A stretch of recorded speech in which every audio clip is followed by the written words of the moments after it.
ஆண்டவர் இயேசு கிறிஸ்துவில் அன்புக்குரியவர்களே, இந்த மகிழ்ச்சியான ஓய்வு நாளின் காலை பொழுதில் ஆண்டவருடைய இல்லம் நாடி அவரை வழிபட வந்திருக்கிற உங்கள் அனைவரையும் இயேசு ஆண்டவரின் திருப்பெயராலே இவ்வழிபாட்டிற்கென்று உங்களை அன்போடு வாழ்த்தி வரவேற்றுக் கொள்கின்றேன். நாம் யாவரும் கண்களை மூடி தலை வணங்கி அமைதியான முறையில் இவ்வழிபாட்டிற்கென்று நாமே ஆயத்தம் செய்து கொள்வோம்.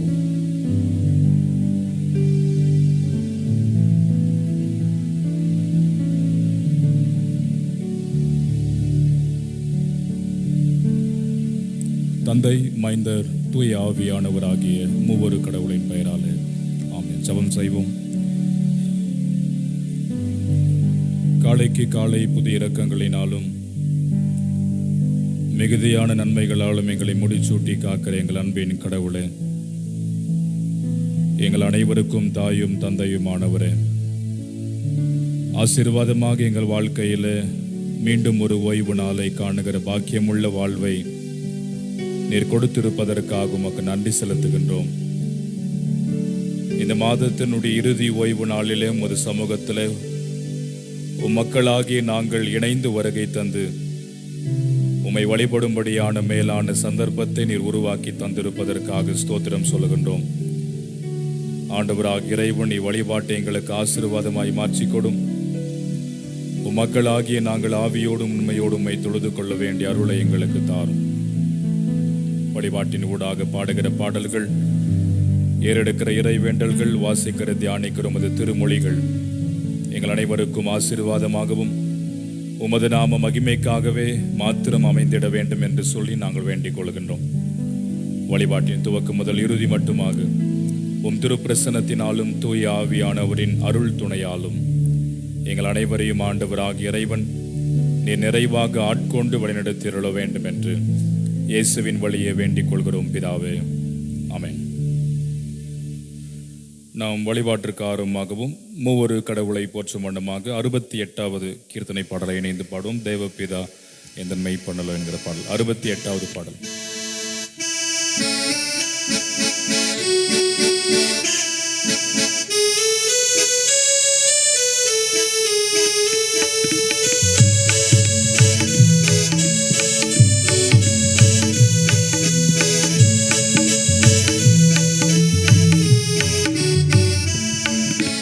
தேவபிதா எந்தன் மெய்ப்பனல்லோ, தேவபிதா எந்தன் மெய்ப்பனல்லோ, சிறுமை தாழ்ச்சியடை இளனே அவளதாய் என்னை பை போன்மே, அவர் மெய் தமனே அருளுகின்றார். தேவபிதா எந்தன் மெய்ப்பனல்லோ, சிறுமை தாழ்ச்சியடை இளனே.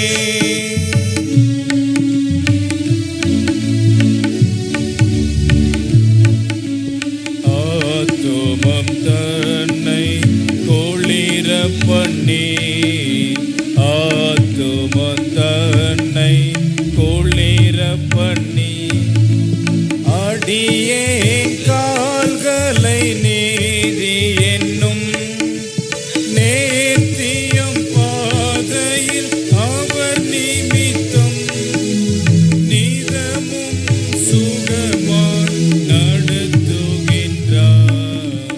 தேவபிதா எந்தன் மெய்ப்பனல்லோ, சிறுமை தாழ்ச்சியடை இளனே.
ஆரம்பம் பிதா குமாரன் பரிசுத்தாவி நாமத்தே உள்ளது.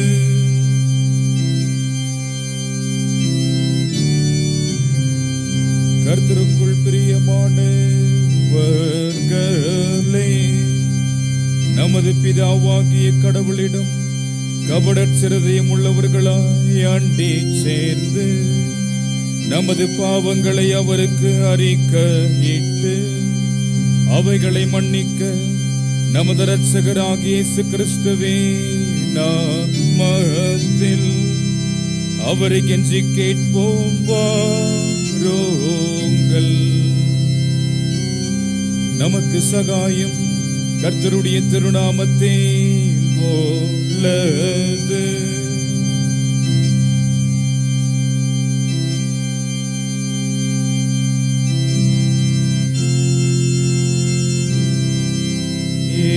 மீறுதல்களை கர்த்தருக்கு அறிக்கையிடுவேன் என்றே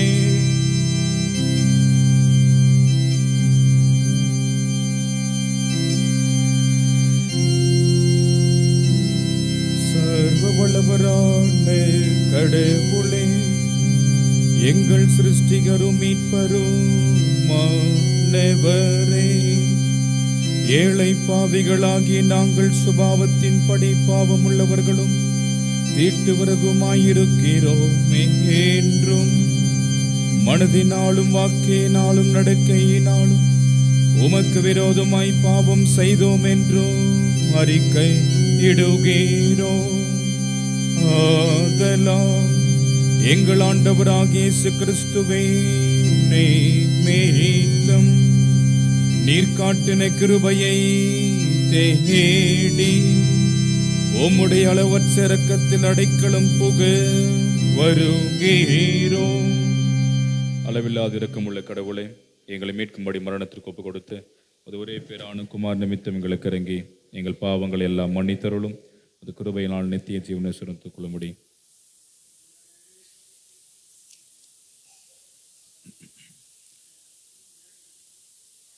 எங்கள் ஆண்டவராகிய இயேசு கிறிஸ்துவின் மூலமாய் வேண்டிக் கொள்கிறோம். கர்த்தாவே, சர்வ வல்லவரான பரமபிதாவாகிய கடவுள் நமக்கு இறங்கினார். அவர் தமது ஒரே பேரான மைந்தரை நமது பாவங்களுக்காக மரணத்திற்கு ஒப்பு கொடுத்து அவர் நிமித்தம் நமது பாவங்களை மன்னிக்கிறார். அவர் நாமத்தில் விசுவாசம் உள்ளவர்களுக்கு கடவுளின் பிள்ளைகள் ஆகும்படி அதிகாரம் கொடுத்து அவர்களுக்கு தமது தூய ஆவியானவரை தந்தருள்வதாக வாக்கு தத்தம் பண்ணினார். விசுவாசமுடையவனாய் ஞான ஸ்நானம் பெற்றவன் ரட்சிக்கப்படுவான். கர்த்தாவே, எங்கள் அனைவருக்கும் கிருபை செய்தருளும்.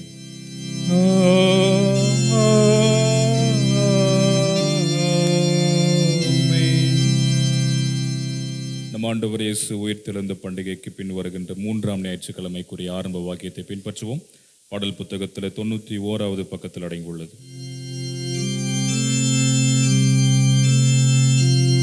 பூமியின் குடிகளே, நீங்கள் எல்லோரும் ஆர்ப்பரித்து கடவுளை கீர்த்தனம் பண்ணுங்கள்.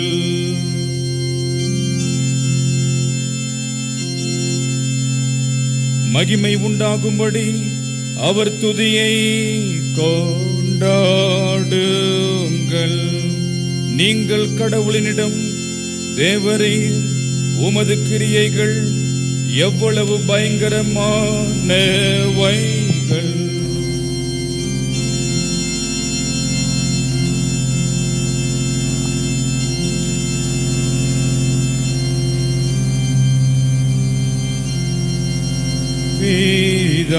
பிதாவுக்கும் குமாரனுக்கும்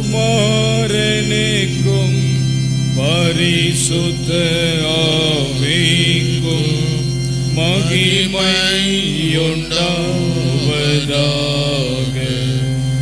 ஆதியிலும் இப்போதும்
இருக்கிறார்.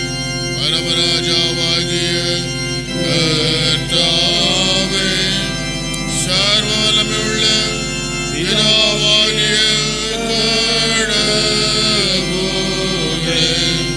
ஒரே பேரான குமாரனும் ஆண்டவருமாகிய இயேசு கிறிஸ்துவே, உன்னதமானவரே, பரிசுத்த ஆவியானவரே, உம்மை துதிக்கிறோம், உம்மை புகழ்கிறோம், உம்மை வணங்குகிறோம், உம்மை மகிமைப்படுத்துகிறோம். உம்முடைய மகா மகிமை நிமித்தம் உமக்கு ஸ்தோத்திரம் செலுத்துகிறோம். கர்த்தாவாகிய கடவுளே, கடவுளின் நாட்டுக்குட்டியே, பிதாவின் சுதனே, உலகத்தின் பாவங்களை சுமந்து தீர்க்கிறவரே, எங்கள் ஜெபத்தை ஏற்றருளும். பிதாவின் வலது பார்சத்தில் இருக்கிறவரே, எங்களுக்கு இரங்கும். இயேசு கிறிஸ்துவே, உம்முடைய பிதாவின் மகிமையிலே பரிசுத்த ஆவியோடு நீர் ஒருவர் பரிசுத்தர், நீர் ஒருவர் ஆண்டவர், நீர் ஒருவர் உன்னதமானவராயிருக்கிறீர். ஆமென். கர்த்தர் உங்களோடு இருப்பாராக. அவர் மதாவியோடும் இருப்பாராக. பிரார்த்தனை செய்வோமாக. சர்வத்துக்கும் வல்ல கடவுளே, வழி தப்பினவர்கள் நீதி மார்க்கத்தில் திரும்பி வரும்படி உமது சத்தியத்தின் ஒளியை காட்டி வருகிறதற்காக உமக்கு ஸ்தோத்திரம் செலுத்துகிறோம். கிறிஸ்து மார்க்கத்தின் ஐக்கியத்தில் சேர்க்கப்பட்ட யாவரும் தங்கள் மார்க்கத்திற்கு ஏற்காதவைகளை விலக்கி போடவும் அதற்கேற்ற யாவையும் பின்பற்றி நடக்கவும் கிருபை செய்தருள வேண்டும் என்று உம்மோடும் தூய ஆவியோடும் ஏக கடவுளாய் என்றென்றைக்கும் விளைத்து ஆண்டு கொண்டிருக்கிற உமது மைந்தராகிய எங்கள் நாதர் கிறிஸ்து இயேசுவின் மூலமாய் உமை வேண்டிக் கொள்ளுகிறோம்.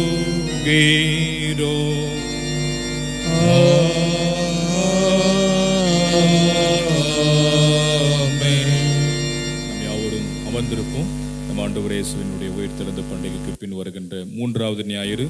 இந்த ஞாயிறை நல்மெய்ப்பர் ஞாயிறாக அனுசரிக்கப்படுகிறது. இந்நாளுக்குரிய திருமறை பகுதிகளை நாம் தொடர்ந்து படிக்க கவனமாக கேட்போம்.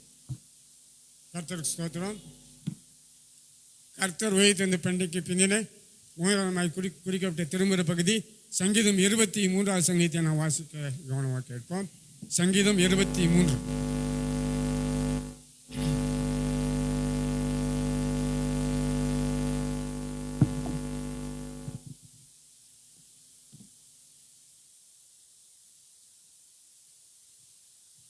சங்கீத பாகமாக தேர்ந்தெடுத்துக்கொண்ட சங்கீத பாகம் சங்கீதம் 23. கர்த்தர் என் மெய்ப்பர், எனக்கொன்றும் குறைவில்லை. அவர் என்னை புல்லுள்ள இடங்களில் மடக்கி அமர்ந்த தண்ணீர் அண்டையில் என்னை கொண்டு போய் விடுகிறார். அவர் எனக்கு புதுவுயிர் கொடுக்கிறார். தமது நாமத்து நிமித்தம் என்னை நீதியின் பாதையில் நடத்துகிறார். நான் மரண இருளின் பள்ளத்தாக்கிலே நடந்தாலும் பொல்லாப்புக்கு பயப்படேன். தேவரீர் என்னோடு கூட இருக்கிறீர். உமது கோலும் உமது தடியும் என்னை தேற்றும். என் சத்துருக்கள் முன்னிலையில் நீர் எனக்கு ஒரு பந்தியை ஆயத்தப்படுத்தி என் தலையை எண்ணெயால் அபிஷேகம் பண்ணினீர். என் பாத்திரம் நிரம்பி வழிகிறது. என் ஜீவனுள்ள நாளெல்லாம் நன்மையும் கிருபையும் என்னை தொடரும். நான் கர்த்தரின் வீட்டிலே சதா காலமும் நிலைத்திருப்பேன் என்றார் என்பதே. குறிக்கப்பட்ட சங்கீத பாகம் வாசிக்கப்படுகிறது. அப்படி நாளுக்கு குறிக்கப்பட்ட பழைய ஏற்பாட்டு பகுதி அப்போஸ்தலர் நடபடிகள் 2ஆம் அதிகாரம் 42ஆம் வசனம் தொடங்கி 47ஆம் வசனம் முடிய நான் வாசிக்க கவனமாக கேட்போம். அப்போஸ்தலர் நடபடிகள் 2ஆம் அதிகாரம் 42 முதல் 47 வரை வாசிக்க கவனம்.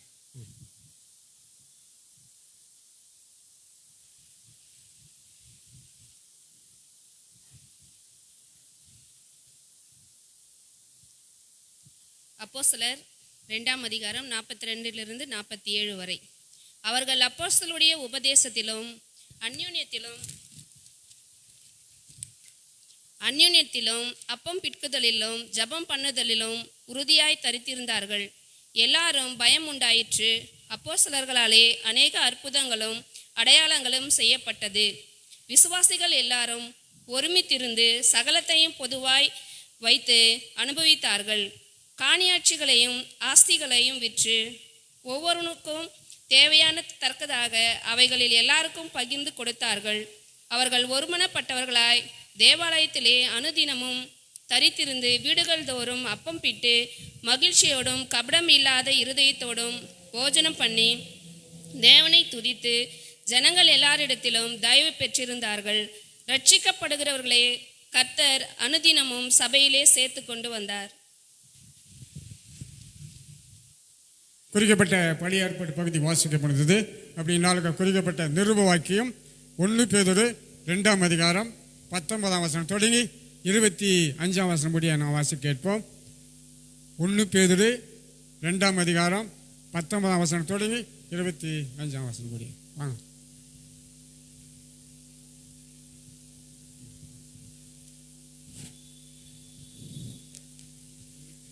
இன்றைக்காக வாசிக்க வேண்டிய நிருப பகுதி அது 1 பேதுரு 2ஆம் அதிகாரம் வசனங்கள் 19 முதல் 25 முடிய. ஏனெனில் தேவன் மேல் பற்றுதலாய் இருக்கிற மனசாட்சி நிமித்தம் ஒருவன் அநியாயமாய் பாடுபட்டு உபத்திரவங்களை பொறுமையாய் சகித்தால் அதுவே பிரீதியாய் இருக்கும். நீங்கள் குற்றம் செய்து அடிக்கப்படும் போது பொறுமையோடு சகித்தால் அதனால் என்ன கீர்த்தியுண்டு? நீங்கள் நன்மை செய்து பாடுபடும் போது பொறுமையோடு சகித்தால் அதுவே தேவனுக்கு முன்பாக பிரீதியாயிருக்கும். இதற்காக நீங்கள் அழைக்கப்பட்டிருக்கிறீர்கள். ஏனெனில் கிறிஸ்துவும் உங்களுக்காக பாடுபட்டு நீங்கள் தம்முடைய அடிச்சுவடுகளை தொடர்ந்து வரும்படி உங்களுக்கு மாதிரியை பின்பற்றி வைத்து போனார். அவர் பாவம் செய்யவில்லை, அவருடைய வாயிலே வஞ்சனை காணப்படவும் இல்லை. அவர் வையப்படும் போது பதில் வையாமலும் பாடுபடும் போது பயம் முறுத்தாமலும் நியாயமாய் தீர்ப்பு செய்கிறவருக்கு தம்மை ஒப்பு கொடுத்தார். நாம் பாவங்களுக்கு சேர்த்து நீதியை பிழைத்திருக்கும்படிக்கு அவர் தாமே தம்முடைய சரீரத்திலே நம்முடைய பாவங்களை சிலுவையின் மேல் சுமந்தார். அவருடைய தழும்புகளால் குணமானீர்கள்.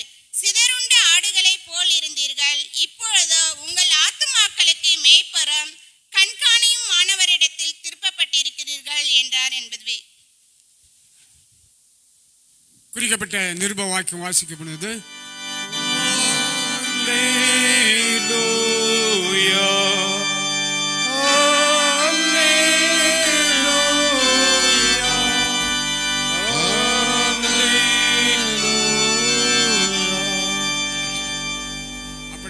குறிக்கப்பட்ட சுவிசேஷ பகுதி யோவான் புத்தகம் 10ஆம் அதிகாரம் 1ஆம் வசனம் தொடங்கி 10ஆம் வசனம் முடிய நான் வாசிக்க கேட்போம்.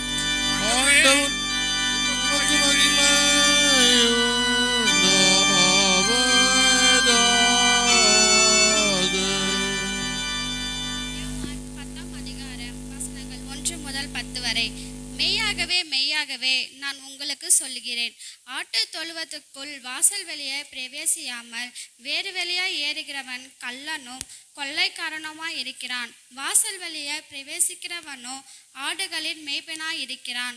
வாசலை காக்கிறவன் அவனுக்கு திறக்கிறான். ஆடுகளும் அவன் சத்தத்துக்குள் செவி கொடுக்கிறான். அவன் தன்னுடைய ஆடுகளை பெயர் சொல்லி கூப்பிட்டு அவைகள் வெளியே நடந்து கொண்டு போகிறான். அவன் தன்னுடைய ஆடுகளை வெளியே விட்ட பின்பு அவைகளுக்கு முன்பாக நடந்து போகிறான். ஆடுகள் அவன் சத்தத்தை அறியாதிருக்கிறபடியினால் அவனுக்கு பின் செல்லுகிறது. அந்நியனுடைய சத்தத்தை அறியாதபடியினால் அவைகள் அந்நியனுக்கு பின் செல்லாமல் அவன் விட்டோடிப்போம் என்றார். இந்த உவமை இயேசு அவர்களுடைய சொன்னார். அவர்களோ அவர் சொன்னவைகளின் கருத்தை அறியவில்லை. ஆதலால் இயேசு மறுபடியும் அவைகளை நோக்கி, நானோ ஆடுகள் வாசல் என்று மெய்யாகவே மெய்யாகவே உங்களுக்கு சொல்கிறான். எனக்கு முன்னே வந்தவர்கள் எல்லாரும் கள்ளரும் கொள்ளைக்காரனுமாய் இருக்கிறார்கள். ஆடுகள் அவர்களுக்கு செவி கொடுக்கவில்லை. நானே வாசல். என் வழியை ஒருவன் உட்பிரவேசித்தால் அவன் ரட்சிக்கப்படுவான். அவன் உள்ளும் புறம்பும் சென்று மேய்ச்சலின் கண்டடைவான். திருடன் திருடவும் கொள்ளையும் அழிக்கவும் வருகிறவன் அன்று வேறு ஒருவனுக்கும் வாரான். நானோ அவைகளுக்கு ஜீவன் உண்டாயிருக்கவும் அது பரிபூரணப்படவும் வந்தேன் என்றார் என்பது. குறிக்கப்பட்ட பரிசுத்தமான ஜீவனுள்ள திருமுறை பகுதி வாசிக்கப்படுகிறது.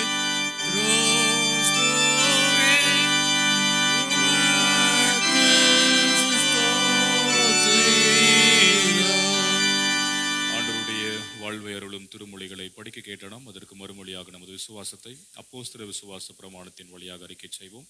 பரலோகத்தையும் புலோகத்தையும் படைத்த சர்வ வல்ல பிதாவாகிய கடவுளை சுவாசிக்கிறேன். ஒரே பேரான குமாரனும் நம்முடைய ஆண்டவருமாக இயேசு கிறிஸ்துவை சுவாசிக்கிறேன். பரிசுத்த ஆவியினால் கர்ப்பத்திருப்பவித்து கருமேடத்தில் பிறந்து பொது விழாத்துக்கில் பாடுபட்டு சிலுவையில் அறைவுண்டு மரித்தடக்கம் பண்ணப்பட்டார். பாதாளத்தில் இறங்கி 3ஆம் நாள் மரித்தோர்ந்து உயிர்த்தெழுந்தார். அவிடத்தின் உயிர்த்தோரை மரித்தோரை நியாயத்திற்கு வருவார். பொதுவான பரிசுத்த கிறிஸ்துவ சபையும் ஐக்கியமும் பாவ மன்னிப்பும் செய்த உயிர்த்தெழுதலும் விசுவாசிக்கிறேன்.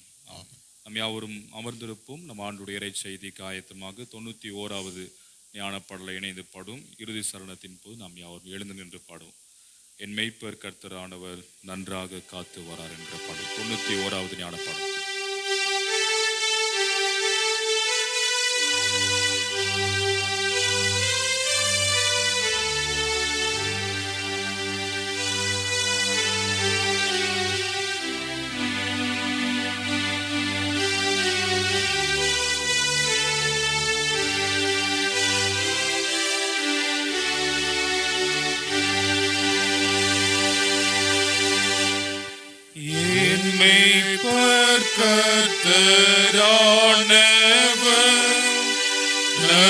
நன்றாக காத்து வாரார்.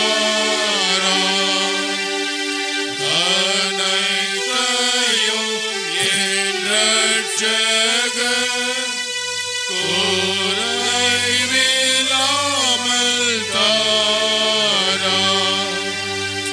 எல்லாத்திலும் ருசிகர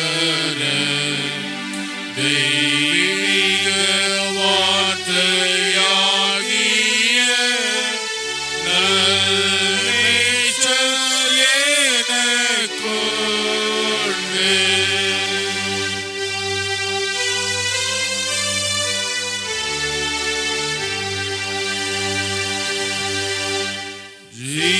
ஜீவாற்றோட கால்வாய்களை அவர் எனக்கு காட்டி என் ஆத்துமதின் தாகத்தை அத்தால் நன்றாக ஆற்றி தாங்கின் சுவையன் பட்டதில் அடியானை நற்பாதையில் நேரே நடத்தி வாரார்.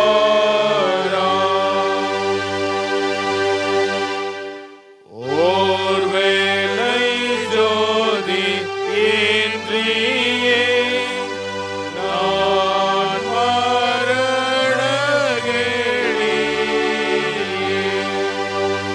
இருண்ட பள்ளத்தாக்கிலே நடந்தும் அவதியே பொல்லாப்புக்கு பயப்படேன். நீட்டும் கோலை பற்றுவேன். அது காட்டும்.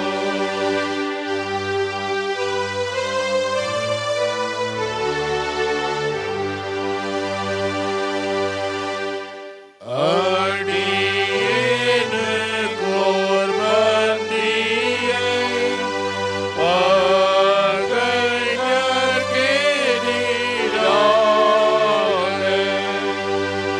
வைத்தென்னையால் என் சிரசை மகா கடாட்சமாக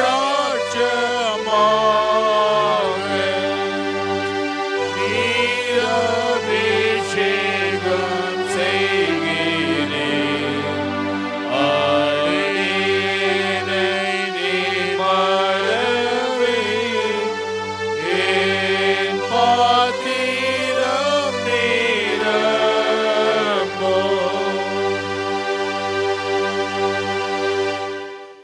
என் ஜீவனுள்ள மட்டுக்கும் தெய்வன்பை நான் உணரும். படிக்கு என்னை நன்மையும் கடாட்சமும் தொடரும். கர்த்தாவின் வீட்டில் இங்கேயும் பிற்பாடங்கேயும் என்றைக்கும் நீலைத்து கொண்டிருப்பேன்.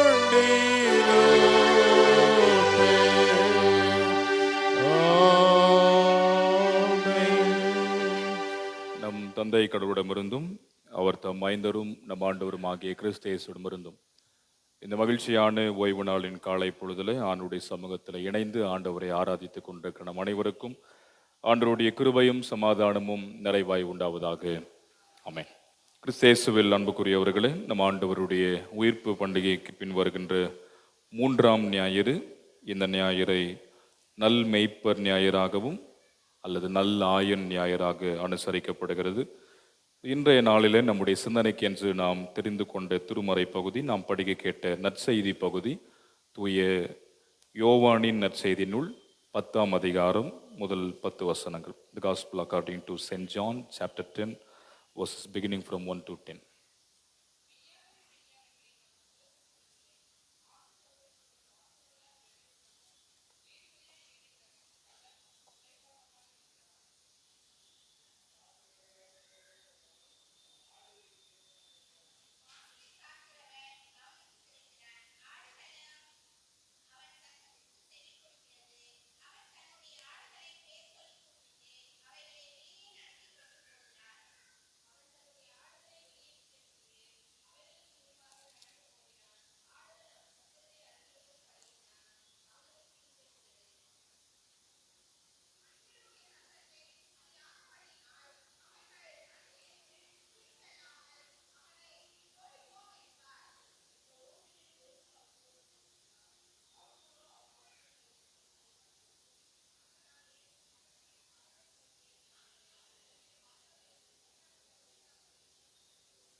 ஜெபம் செய்வோம். அன்பின் ஆண்டவரே, உம் தூய திருமொழிகளை நாங்கள் சிந்திக்க முற்படும்போது நீர் எங்களோடு பேச வேண்டும் என்று நாங்கள் வேண்டிக் கொள்கிறோம். உம் திரு வார்த்தைகளை உமது வார்த்தைகளாக ஏற்றுக்கொள்ளவும் அவ்வார்த்தைகளை நாங்கள் வாழ்வாக்கி கொண்டு வாழவும் அருளை தாரும். பேசுகிற அடியனை மறைத்து நீர் வெளிப்படும் நாங்கள் அனைவரும் கேட்கிறோம். எங்கள் கண்மலையும் எங்கள் மீட்பெருமாகிய கர்த்தாவே, அடியனின் வாயின் வார்த்தைகளும் கூடியிருக்கிற எங்கள் அனைவருடைய இருதயத்தின் சிந்தனைகளும் உமது திருமுன்னிலையில் உகந்தவையாயிருக்கட்டும். இயேசுவின் வழியே பிதாவே, ஆமென். உட்காருவோம். ஆண்டவர் இயேசு கிறிஸ்துவில் அன்புக்குரியவர்களே, பொதுவாகவே இயேசுவினுடைய உயிர்த்தெழுந்த பண்டிகைக்கு பின் வருகின்ற 3ஆம் ஞாயிறை குட் ஷெப்பர்ட் சண்டே என்று அழைப்பார்கள். நல் ஆயர் ஞாயிறாக, நல் மெய்ப்பர் ஞாயிறாக இந்ஞாயிறு அனுசரிக்கப்படுகிறது.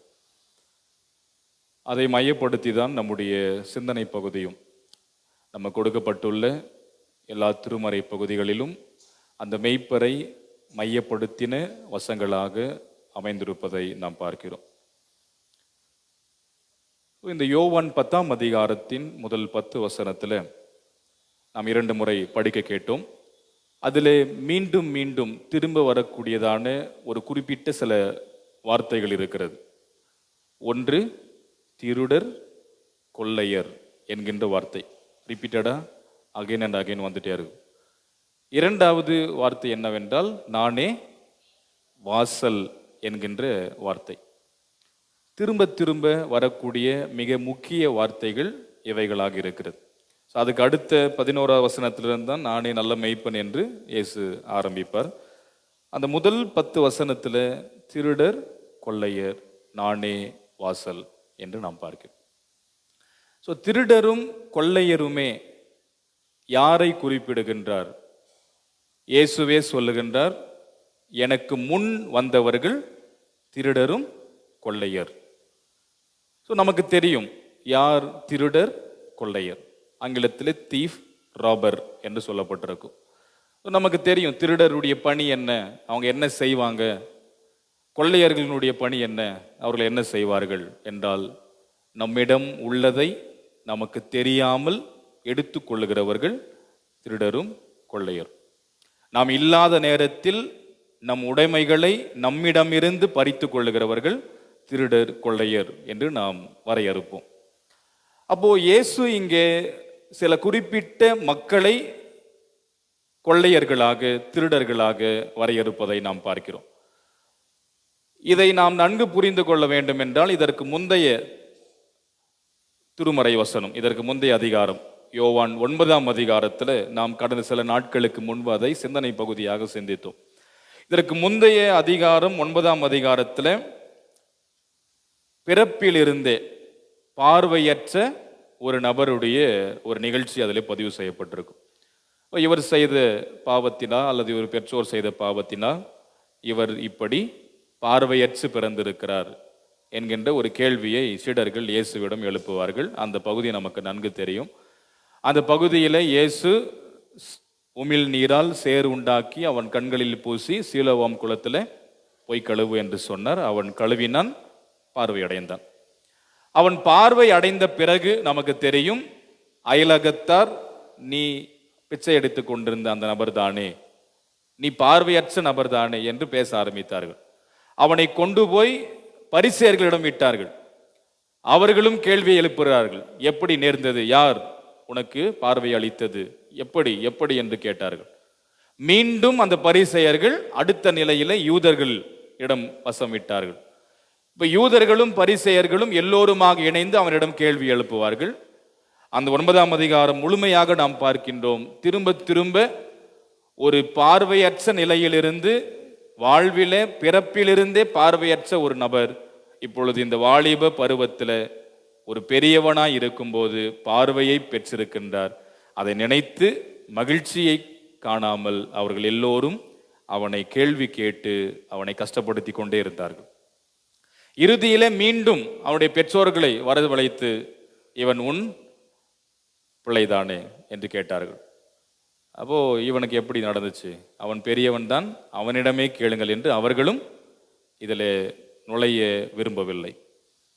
மீண்டும் யூதர்கள் அவனிடம் பேசினார்கள், எப்படி? அப்போ அவர் கிளியராக சொல்றாரு, இப்படி ஒருவர் இருந்தார், இயேசு என்கிறவர், எனக்கு இதெல்லாம் செஞ்சார், இது நடந்தது என்று சொல்லும்போது அவரை நான் எப்படி பார்க்கிறேன் என்றெல்லாம் சொல்லுகின்றான் அவன். 31வது வசனத்தை வாசிங்க.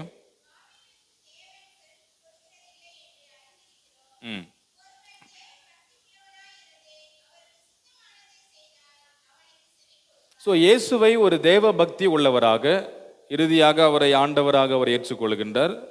கடவுளுடைய சித்தத்தை செய்யக்கூடியவராக, கடவுள் இயேசு சொன்னால் செய்வார், இவர் குரலுக்கு கடவுள் செவிசாய்ப்பார் என்கின்ற அளவிற்கு இயேசுவை முன்னிறுத்துகிறார்.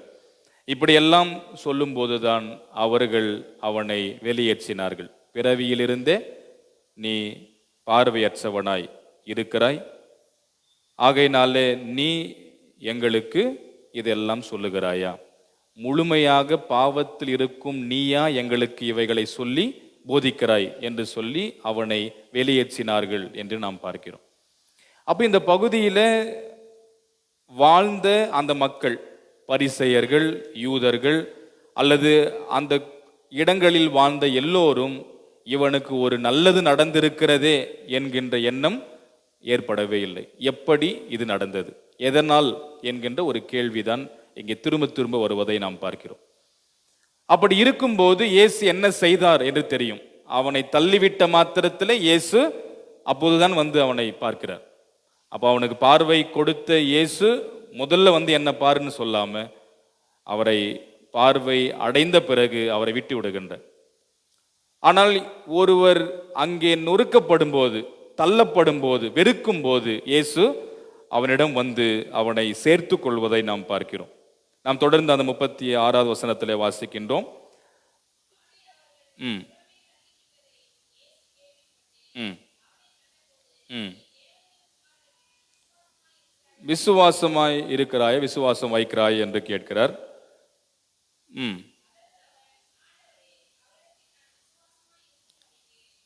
விசுவாசம் வைக்கும்படிக்கு அவர் யார்? ஆண்டவரே என்று கேட்கிறார். இயேசு அவனை பார்த்து, நீ அவரை கண்டும் இருக்கிறாய், உன்னோடு பேசுகிறவரும் அவர்தான் என்று சொன்னார். உடனே அவரை விசுவாசிக்கிறேன் ஆண்டவரே என்று சொல்லி அவரை பணிந்து கொண்டான் அப்படின்னு நம்ம பார்க்கிறோம். அதை தொடர்ந்து நாம் படிக்கும்போது இயேசு பரிசேயர்களோடு பேசுறார். 39வது வசனத்திலே, தீர்ப்பு உண்டாக்கவே நான் இந்த உலகத்தில் வந்தேன், காணாதவர்கள் காணவும் காண்கிறவர்கள் குருடராகவுமே வந்தேன். அப்போ பரிசேயர்கள் இயேசுவிடம் கேட்கிறார்கள், நாங்களும் குருடரு என்று சொல்ல இயேசு அவர்களிடம், நீங்கள் குருடராய் இருந்தால் உங்களுக்கு பாவமிராது, இப்பொழுதோ காண்கிறோம் என்று நீங்கள் சொல்லுகிறபடியினால் உங்கள் பாவம் நிலை நிற்கிறது என்று சொல்லுகின்றார். அப்ப அவர்கள் இந்த ஒரு குருட்டுத்தனமான மனநிலையோடு பார்வையோடு வாழ்ந்து கொண்டிருக்கிறார்கள். ஆகையினாலே தான் பரிசேயர்கள் கேட்கிறார்கள், எங்களை குருடர் என்று நீ சொல்லுகிறாயோ அப்படின்னு சொல்லி. நீங்க தெரியுது, எல்லாம் எங்களுக்கு தெரியும், நாங்கள் பெரிய ஞானவான்கள் என்று நீங்கள் ஒரு பிம்பத்தை வடிவமைத்து கொண்டிருக்கிறீர்கள். ஆனால் உண்மையாகவே நீங்கள் தான் பார்வை அற்றவர்கள், குருடர். நீங்கள் தான் பாவத்தில் நிலைத்திருக்கிறீர்கள், அவனை போய் நீ பாவின்னு சொல்கிறார்களே என்று சொல்லி இயேசு அவர்களை கண்டித்து அவர்களை அவமதிப்பதை நாம் பார்க்கின்றோம். அப்போ இந்த பகுதியில் இந்த சமூக தலைவர்கள், அவர்கள் அன்றைக்கு ஒரு மெய்ப்பர்களாக, அவர்கள் சமூகத்தில் ஒரு லீடராக இருக்கிறவங்க எல்லாருமே ஒரு மெய்ப்பர்களாக ஒரு உயர்ந்த நிலையிலே பார்க்கப்பட்டார்கள். அவர்கள் எல்லோரும் தங்களிடம் இருக்கக்கூடிய மக்களின் நலனுக்காக இல்லாதவர்களாக இருந்தார்கள். அப்போ ஒரு தலைவராக இருக்கிறவர் முதலாவது பணிவிடைக்காரராக இருக்க வேண்டும் என்பதை இயேசு சொல்லுகின்றார். ஒரு முதன்மை நிலையில இருக்க விரும்புகிறவர்கள் மக்களின் தேவைகளை சந்திக்கும் நபர்களாக இருக்க வேண்டும் என்பதை இயேசு வலியுறுத்தி சொல்லுகின்றார். நாம கூட எலெக்ஷன் இல்லையா, எல்லாம் ஓட்டு போட்டிருப்பீங்க. அவர்கள் நம் நலன் காக்க வேண்டும், நம் தேவைகளை சந்திக்க வேண்டும், நம்மை சரியான வகையில் ஆள வேண்டும் என்கின்ற எண்ணத்தில் தான் என்ன பண்ணியிருப்பீங்க, உங்க விருப்பப்பட்டவங்களுக்கு நீங்க வாக்கை செலுத்தியிருப்பீர்கள். ஸோ தலைவர்கள் என்று சொல்லும்போது நம்மை வழிநடத்தக்கூடியவர்கள், நம்மை நடத்தக்கூடியவர்கள், நம்மை எப்பொழுதுமே அக்கறையோடு கரிசனையோடு நம் தேவைகளை சந்திக்கக்கூடியவர்களாக, நம் நலன்களை விரும்பக்கூடியவர்களாக இருக்க வேண்டும். அவர்கள் தான் தலைவர்கள். ஆனால் அன்றைக்கு வாழ்ந்த யூத சமூக தலைவர்கள் ஒருபோதும் தங்கள் வசம், தங்களிடம் இருக்கக்கூடிய மக்களின் நலனை விரும்பாத தலைவர்களாகவே காணப்பட்டார்கள். தங்கள் நலன் விரும்பக்கூடியவர்களாக, சுயநலத்தோடு, நாங்கள் மாத்திரம் நல்லா இருந்தால் போதும், அவங்க எப்படி இருந்தால் எங்களுக்கு என்ன என்கின்ற சிந்தனையோடு வாழ்ந்தவர்கள். அதனால தான் இந்த ஒரு நபர் பிறவியிலிருந்தே ஏதோ நல்லது நடந்திருக்குப்பா, அவர்களால் அது நடைபெறவில்லை, யாரோ ஒருத்தர் பண்ணியிருக்கிறாரு, சந்தோஷம், பரவாயில்ல என்கின்ற எண்ணம் அவர்களுக்கு இல்லை. ஸோ இப்படி இருக்கும்போது தான் இந்த திருமறை பகுதி முடிந்த பிறகுதான் 10ஆம் அதிகாரம் நம்முடைய சிந்தனை பகுதி ஆரம்பிக்கிறது. எடுத்த மாத்திரத்தில் இயேசு பேசுகின்றார், மெய்யாகவே மெய்யாகவே நான் உங்களுக்கு சொல்லுகிறேன். அப்ப இந்த பகுதி முடிவடைந்த பிறகு நான் உண்மையாகவே ட்ரூலி ட்ரூலி என்று ஆங்கிலத்தில் சொல்லப்பட்டிருக்கும். அது யோவானுடைய ஒரு தனிச்சிறப்பு. இந்த புத்தகத்தில் இந்த நற்செய்தியில திரும்ப திரும்ப இந்த ஒரு முக்கிய வார்த்தையை யோவான் பயன்படுத்தி கொண்டே இருப்பார். மெய்யாகவே மெய்யாகவே நான் உங்களுக்கு சொல்லுகிறேன், ஆட்டு தொழுவத்திற்குள் வாசல் வழியாய் செல்லாமல் வேறு வழியாய் ஏறுகிறவன் திருடனும் கொள்ளைக்காரன். ஸோ யார் வாசல் வழியாய் வருவார்கள்? நமக்கு தெரியும் இல்லையா? ஒரு வீட்டுக்கு நம்ம போறோம்னா வாசல் வழியாய் நுழைவது அது பொருத்தமானது. இப்போ நம்ம வீட்டுக்கு உரிமையாளர் அப்படின்னா வாசல் வழியாய் போவோம். ஒருவேளை நாம் இருக்கக்கூடிய இல்லத்தில் இருக்கக்கூடியவைகளை எடுத்துக்கொள்ள, அபகரித்து கொள்ள, திருடி கொள்ள நினைக்கிறவர்கள் வாசல் வழியா கண்டிப்பா என்டர் ஆக மாட்டாங்க. பின் வழியாக வேறு வழியாக நுழைந்து உள்ளிருப்பதை எடுத்துக்கொள்ள நினைப்பார்கள். அப்ப இயேசு சொல்லுகின்றார், வாசல் வழியாய் நுழையாமல் வேறு வழியாய் நுழைகிறவன் ஏறுகிறவன் திருடனும் கொள்ளைக்காரனுமாயிருக்கிறார் என்று சொல்லிவிட்டு, வாசல் வழியாய் நுழைகிறவர் தான் யார்? ஆடுகளின் மெய்ப்பன் என்று சொல்லுகின்றார். இங்க இயேசு ஆண்டவர் இந்த திருமறை பகுதியில 10 வசனங்களிலே நாம் பார்க்கின்றோம், அந்த இயேசு ஒரு நல்ல மெய்ப்பனாக இருந்து தன் மந்தைக்கு என்னெல்லாம் செய்வார் என்பதை இந்த திருமறை நமக்கு தெளிவுபடுத்துகிறது. முதலாவது 2வது வசனத்தில் அவர் சொல்லுகின்றார், வாசிங்க. அந்த வாசல் வழியாய் பிரவேசிக்கிறவன் ஆடுகளின் மெய்ப்பன் என்று சொல்லுகின்றார். இயேசு ஆண்டவர் தன்னை மெய்ப்பராக, ஆடுகளின் மெய்ப்பராக, நாம் எல்லாரும் அவருடைய மந்தையில் இருக்கக்கூடிய ஆடுகள், நம்மை மேய்க்கும் நல்ல மெய்ப்பராக தன்னை அடையாளப்படுத்துகிறார். 2வது நாம் பார்க்கிறோம். 3வது வசனத்தில் வாசிங்க.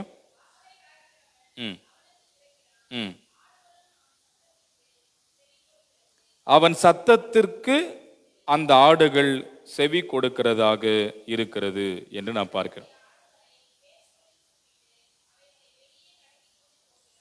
போதும். சோ இங்க 2 விஷயம் சொல்லப்படுகிறது. அவர் சத்தத்திற்கு அந்த ஆடுகள் செவி கொடுக்கும். அப்போ தன் ஆடுகளை சத்தமிட்டு கூப்பிடும் ஆயராக, மெய்ப்பராக அந்த இயேசு இருக்கின்றார். நம்ம எல்லாம் அழைக்கும் ஆண்டவர், நம்மை கூப்பிடும் ஆண்டவர். எப்படி கூப்பிடுறாருன்றதை அடுத்து சொல்றாரு. எப்படி கூப்பிடுவாரா? பெயர் சொல்லி கூப்பிடும் ஆண்டவர், அழைக்கும் ஆண்டவராக இருக்கிறார். நம்ம பர்சனலாக பெயர் சொல்லி சொல்லும் போது எவ்வளோ ஒரு சிறப்பு இருக்கு இல்லையா? யாராவது ஒருத்தரை நம்ம கூப்பிடும் போது, ஏப்பா எங்க வாப்பா அப்படின்னு சொல்றதை காட்டிலும் அவங்க பெயர் சொல்லி அழைச்சா அவங்களுக்கு ஒரு தனி சந்தோஷம் ஏற்படும் இல்லையா? ஒரு பர்சனல் அந்த கனெக்ஷன் ஏற்படும். நம்மளை பேர் சொல்லி கூப்பிட்டாங்களே, அப்படிதானே? கரெக்டுங்களா? அது ஒரு பெரிய ஒரு தாக்கத்தை ஏற்படுத்தும்.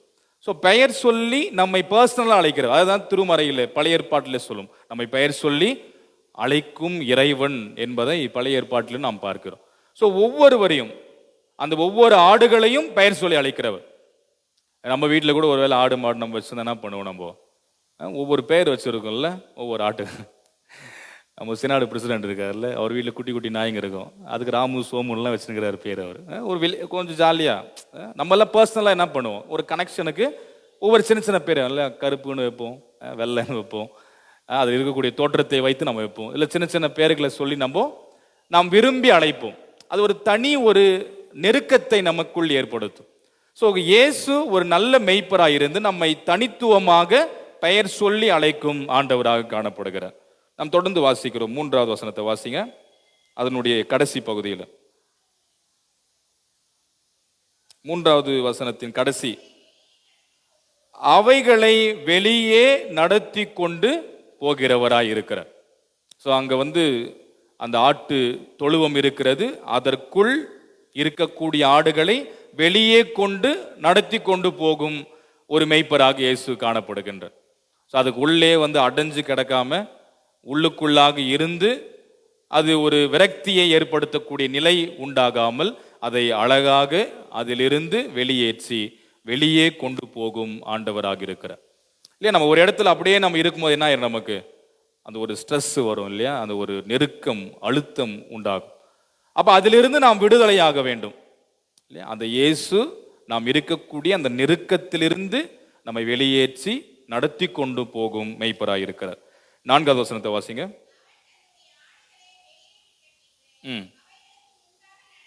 அடுத்தது அவர் என்ன செய்கிறார் என்றால், அந்த ஆடுகளுக்கு முன் நடந்து போகும் மெய்ப்பராய் இருக்கிறார். யூஸ்வலாக என்ன பண்ணுவாங்கன்னா, மெய்ப்பர்கள் இப்போ இருக்கிற காலகட்டத்தில் எப்படி இருக்கிறாங்க? முன்னாடி போவாங்களா பின்னாடி போவாங்களா? முன்னாடி போவோம் பின்னாடியும் போவாங்க. நீங்கள் சொல்லுங்க, தெரியாது யாருக்கும்? எல்லாம் பயங்கர சிட்டியில் இருக்கிறீங்களா?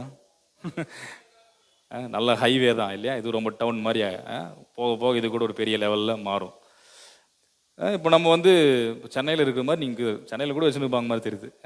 தெரியல உங்களுக்கு? தெரியுங்களா? நிறைய பேர் நம்ம வச்சுட்டு கூட இருப்போம்.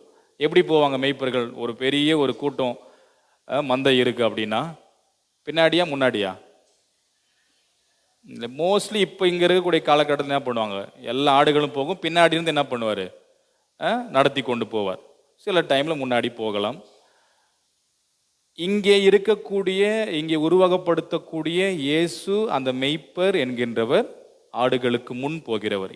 ஏன் அப்படின்னா, அந்த ஆடுகளுக்கு முன் போகும்போது எந்த விதமான தீங்கும் அண்டாதபடி இவர் முன் சென்று அவைகளை மேற்கொள்ளக்கூடியவராக, அந்த ஆடுகளுக்கு எதிராக என்ன நேர்ந்தாலும் என்ன நேர வந்தாலும் இவர் முன்னிருந்து அவைகளை முற்றிலும் விலக்கி போட்டு அந்த ஆடுகளை நேர்த்தியான முறையில் நடத்தும் மெய்ப்பராக அவர் இருக்கிறார். அதனால தான் என் சமூகம் உனக்கு முன்பதாக செல்லும் என்கின்ற அந்த திருமறை வார்த்தை நமக்கு தெரியும். நமக்கு முன் பயணிக்கும் ஆண்டவர், நமக்கு பின் வராமல் நமக்கு முன்னாக பயணிப்பார். ஸோ இங்கே இருக்கக்கூடிய தலைவர்களும் எப்படி போவாங்க? இங்கே இருக்கிறவங்கெல்லாம் இப்போ என்ன எப்படி இருக்காங்க மோஸ்ட்லி அப்படின்னா, மக்களை முன்னாடி நீங்கள் முன்னாடி போங்க, நாங்கள் பின்னாடி வரோம் அப்படி. இல்லைன்னா நீங்கள் தெரியும் இல்லையா, இந்த அரசர்கள் வாழ்ந்த காலத்தில் அரசர் போவார முன்னாடி, யார் போவாங்க முன்னாடி?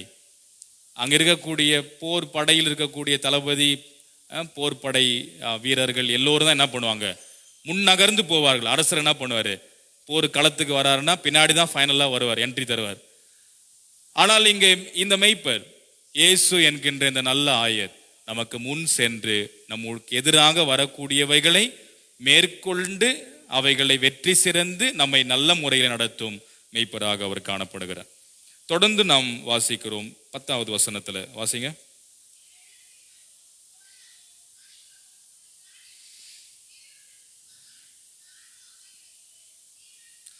நான் எதற்காக வந்திருக்கிறேன் என்றால், என் ஆடுகள் ஜீவன் பெற, வாழ்வு பெற வந்திருக்கிறேன். அந்த வாழ்வு எப்படி கிடைக்க வேண்டும் என்றால், தொடர்ந்து சொல்லுகின்றார், அது அதிகமாய் பெற வேண்டும், அது பரிபூரணமாக தன் ஆடுகளுக்கு தன் மந்தைக்கு நிறைவாய் கிடைக்க வேண்டும். அதற்காகவே நான் வருகிறேன். ஆனால் இங்கே இருக்கக்கூடிய மெய்ப்பர்கள் என்று தங்களை நினைத்து கொள்ளக்கூடிய எல்லோரும் கொள்ளையடிக்கிறார்கள், திருடர்களாயிருக்கிறார்கள், தன்னுடைய மந்தைகளை சிதறடிக்கிறார்கள், தங்கள் மந்தைகளையே தங்களுக்கு இரையாக்கி கொள்ளுகிறார்கள். ஒரு மிக பெரும் நிலையில இங்க இருக்கக்கூடிய எல்லா தலைவர்களும், அன்றைக்கு இயேசு வாழ்ந்த நாட்களில் இருந்த எல்லோரும் அப்படிதான் வாழ்ந்தார்கள். அப்ப அவர்கள் வருவது என்ன நோக்கத்திற்காக என்றால், கொள்ளையடிப்பதற்காக. அதை தான் இங்க இயேசு சொல்லுகின்றார் 10வது வசனத்தில், திருடன் திருடவும் கொல்லவும் அழிக்கவுமே அன்றி வேறொன்றுக்கும் வரான். ஆனால் நான் அப்படி அல்ல, நான் ஜீவனை கொடுக்க வந்தேன், வாழ்வு தர வந்தேன். அந்த வாழ்வு மிகுதியாக பரிபூரணமாக அதிகமாக கொடுக்க நான் வந்திருக்கிறேன். அந்த வாழ்வை அருளும் மெய்ப்பராக நம்முடைய மெய்ப்பர் இயேசு இருக்கின்றார். அந்த மெய்ப்பரை பேதுரு அழகாக வடிவமைத்து உருவகப்படுத்தி பேசுகின்றார். நம்முடைய நிருப பகுதியில் 1 பேதுரு 2ஆம் அதிகாரம் 25வது வசனம் வாசிங்க. நாம் அனைவரும் சிதறுண்ட ஆடுகளைப் போல வழி தப்பி திரிந்தீர்கள். இந்த மொழிபெயர்ப்புல வழி தப்பி நாம் திரிந்தோம், சிதறுண்ட ஆடுகளைப் போல. அடுத்தது, இப்பொழுதோ உங்கள் ஆத்துமாக்களுக்கு மெய்ப்பரும் கண்காணியுமானவர். இந்த மொழிபெயர்ப்புல அத்தியட்சரும் மாணவர் என்று சொல்லப்பட்டுள்ளது. அத்தியட்சர் கண்காணிப்பாளர், அதை ஓவர்சியர் என்று ஆங்கிலத்தில் சொல்லப்பட்டிருக்கும். நம்மை கண்காணிக்கும், நம்மை மேற்பார்வையிடும், நம்மை அழகாக பார்த்து கொண்டே இருக்கக்கூடிய அந்த மெய்ப்பரிடம் நாம் இப்பொழுது திருப்பப்பட்டிருக்கிறோம் என்று சொல்லுகின்றார். அந்த இயேசு என்கின்ற நல்ல மெய்ப்பர் நம் ஆன்மாக்களுக்கு மெய்ப்பர் அவர். அடுத்ததாக அந்த இயேசு என்கின்ற மெய்ப்பர் நம்மை கண்காணிக்கும் மெய்ப்பர், நம்மை பார்த்து கொண்டே இருக்கும் மெய்ப்பர், நம் தேவைகளை அறியும் மெய்ப்பராக இருக்கிறார். அவரிடம் நாம் இப்பொழுது திருப்பப்பட்டிருக்கிறோம் என்பதை இங்கே பேதுருவும் சொல்வதை நாம் பார்க்கிறோம். ஸோ இப்படி இந்த நல் ஆயர் பல நிலைகளிலே நம்முடைய வாழ்க்கையில் நமக்கு நன்மை செய்யும் மெய்ப்பராக இருக்கிறார். நம்மை பெயர் சொல்லியும் அழைக்கிறவராக, நம்மை வெளியே அழைத்து கொண்டு போகிறவராக, நமக்கு முன் செல்லும் மெய்ப்பராக, வாழ்வை தரும் மெய்ப்பராய், அது பரிபூர்ணமாக அதிகமாக நிறைவாக வாழ்வை நாம் பெற்றுக்கொள்ளும் மெய்ப்பராக அந்த மெய்ப்பர் இருக்கிறார் என்பதை இந்த திருமறை நமக்கு தெளிவுபடுத்துகிறது. கூடுதலாக பேதுரு சொல்லுகின்றார், நம் ஆன்மாக்களின் மெய்ப்பர் அவர், நம்மை கண்காணிக்கும் மெய்ப்பராக அவர் இருக்கிறார் என்று சொல்லி. ஸோ இப்படிப்பட்ட ஒரு நல்ல ஆயர் நம்முடைய வாழ்க்கையில் இருக்கும்போது, அந்த உயிர் தெழுந்த இயேசு நல் மெய்ப்பராக நம்முடைய வாழ்க்கையில் இருக்கும்போது, அவருடைய மந்தையில் இருக்கிற நாம் என்ன செய்ய வேண்டும் என்பதையும் இந்த திருமறை நமக்கு தெளிவுபடுத்துகிறது. இந்த திருமறையில நாம் தொடர்ந்து பார்க்கிறோம். யோவான் 10ஆம் அதிகாரத்தின் முதல் 10 வசனத்துல, நாம் அவர் குரல் கேட்கும் மந்தையாக இருக்க வேண்டும். நாம் அவருடைய குரலை கேட்கக்கூடிய, அவருடைய குரலுக்கு செவி கொடுக்கும் ஒரு நல்ல ஆடுகளாக நாம் இருக்க வேண்டும் என்று சொல்லுகின்றார். இரண்டாவதாக நாம் பார்க்கிறோம், அவர் நமக்கு முன் செல்லும் போது நாம் என்ன செய்யணும்? அவர் போட்டோம் நம்ம பின்னாடி போகலாம் பொறுமையா அப்படின்னு இல்லாம, அவர் பயணிக்கும் போது அவர் பின் செல்லும் ஆடுகளாக நாம் இருக்க வேண்டும். தொடர்ந்து சொல்லுகின்றார், அவர் நான் வாசல், நான் வழி என்று இங்கே இயேசு திரும்ப திரும்ப சொல்வார். அதை ஆங்கிலத்தில் டோர் அல்லது கேட் என்று சொல்லப்பட்டிருக்கு. இப்போ அந்த டோரும் கேட்டும் இல்லாத இடம் எப்படி இருக்கும் நமக்கு தெரியும், தெரியுங்களா? ஒரு வீடு நம்ம கட்டுறோன்னு வச்சுங்களேன், அந்த வீடு கட்டிட்டு இருக்கும்போது இன்னும் நம்ம டோரும் போடல கேட்டும் போடலன்னா என்ன ஆகும்? யாருனாலும் உள்ளே போவாங்க, யாருனாலும் வெளியே வருவாங்க, என்னன்னாலையும் உள்ளே நடக்கும். அப்புறம் எல்லா உயிரினங்களும் மிருக ஜீவனங்கள்லாம் போயிட்டு என்னென்ன பண்ணணும் நமக்கு நல்லாவே தெரியும். அதுக்கு நம்ம ஒரு கேட் போடும்போது, டோர் போடும்போது என்ன ஆகும்? அந்த இடம் பத்திரமாக இருக்கும். அப்போ நாம் அந்த ஒரு வாயிலுக்குள், அந்த வாசலுக்குள் இருக்கும் ஆடுகளாக இருக்கும்போது, இயேசு நான் வாசல், நான் கதவாக இருக்கிறேன் என்று சொல்லுகின்றேன். அப்போ நமக்கு ஒரு பாதுகாப்பு கிடைக்குது இல்லையா? ஒரு செக்யூர் கிடைக்குது நமக்கு. ஒரு மிகப்பெரிய ஒரு பாதுகாப்பை இயேசு கொடுக்கும் மெய்ப்பராய் இருக்கிறார். ஸோ அதற்குள் நாம் நுழைந்து ஒரு பெரிய ஒரு நிம்மதியை பெற்றுக்கொள்ளும் மக்களாக, அமைதியை பெற்றுக்கொள்ளும் மக்களாக நாம் கட்டாயம் இருப்போம். ஸோ நாம் அதற்குள் பிரவேசிக்கிற மக்களாக வாழ வேண்டும். தொடர்ந்து திருமறை சொல்லுகிறது, குறிப்பாக 9வது வசனத்தை வாசிங்க.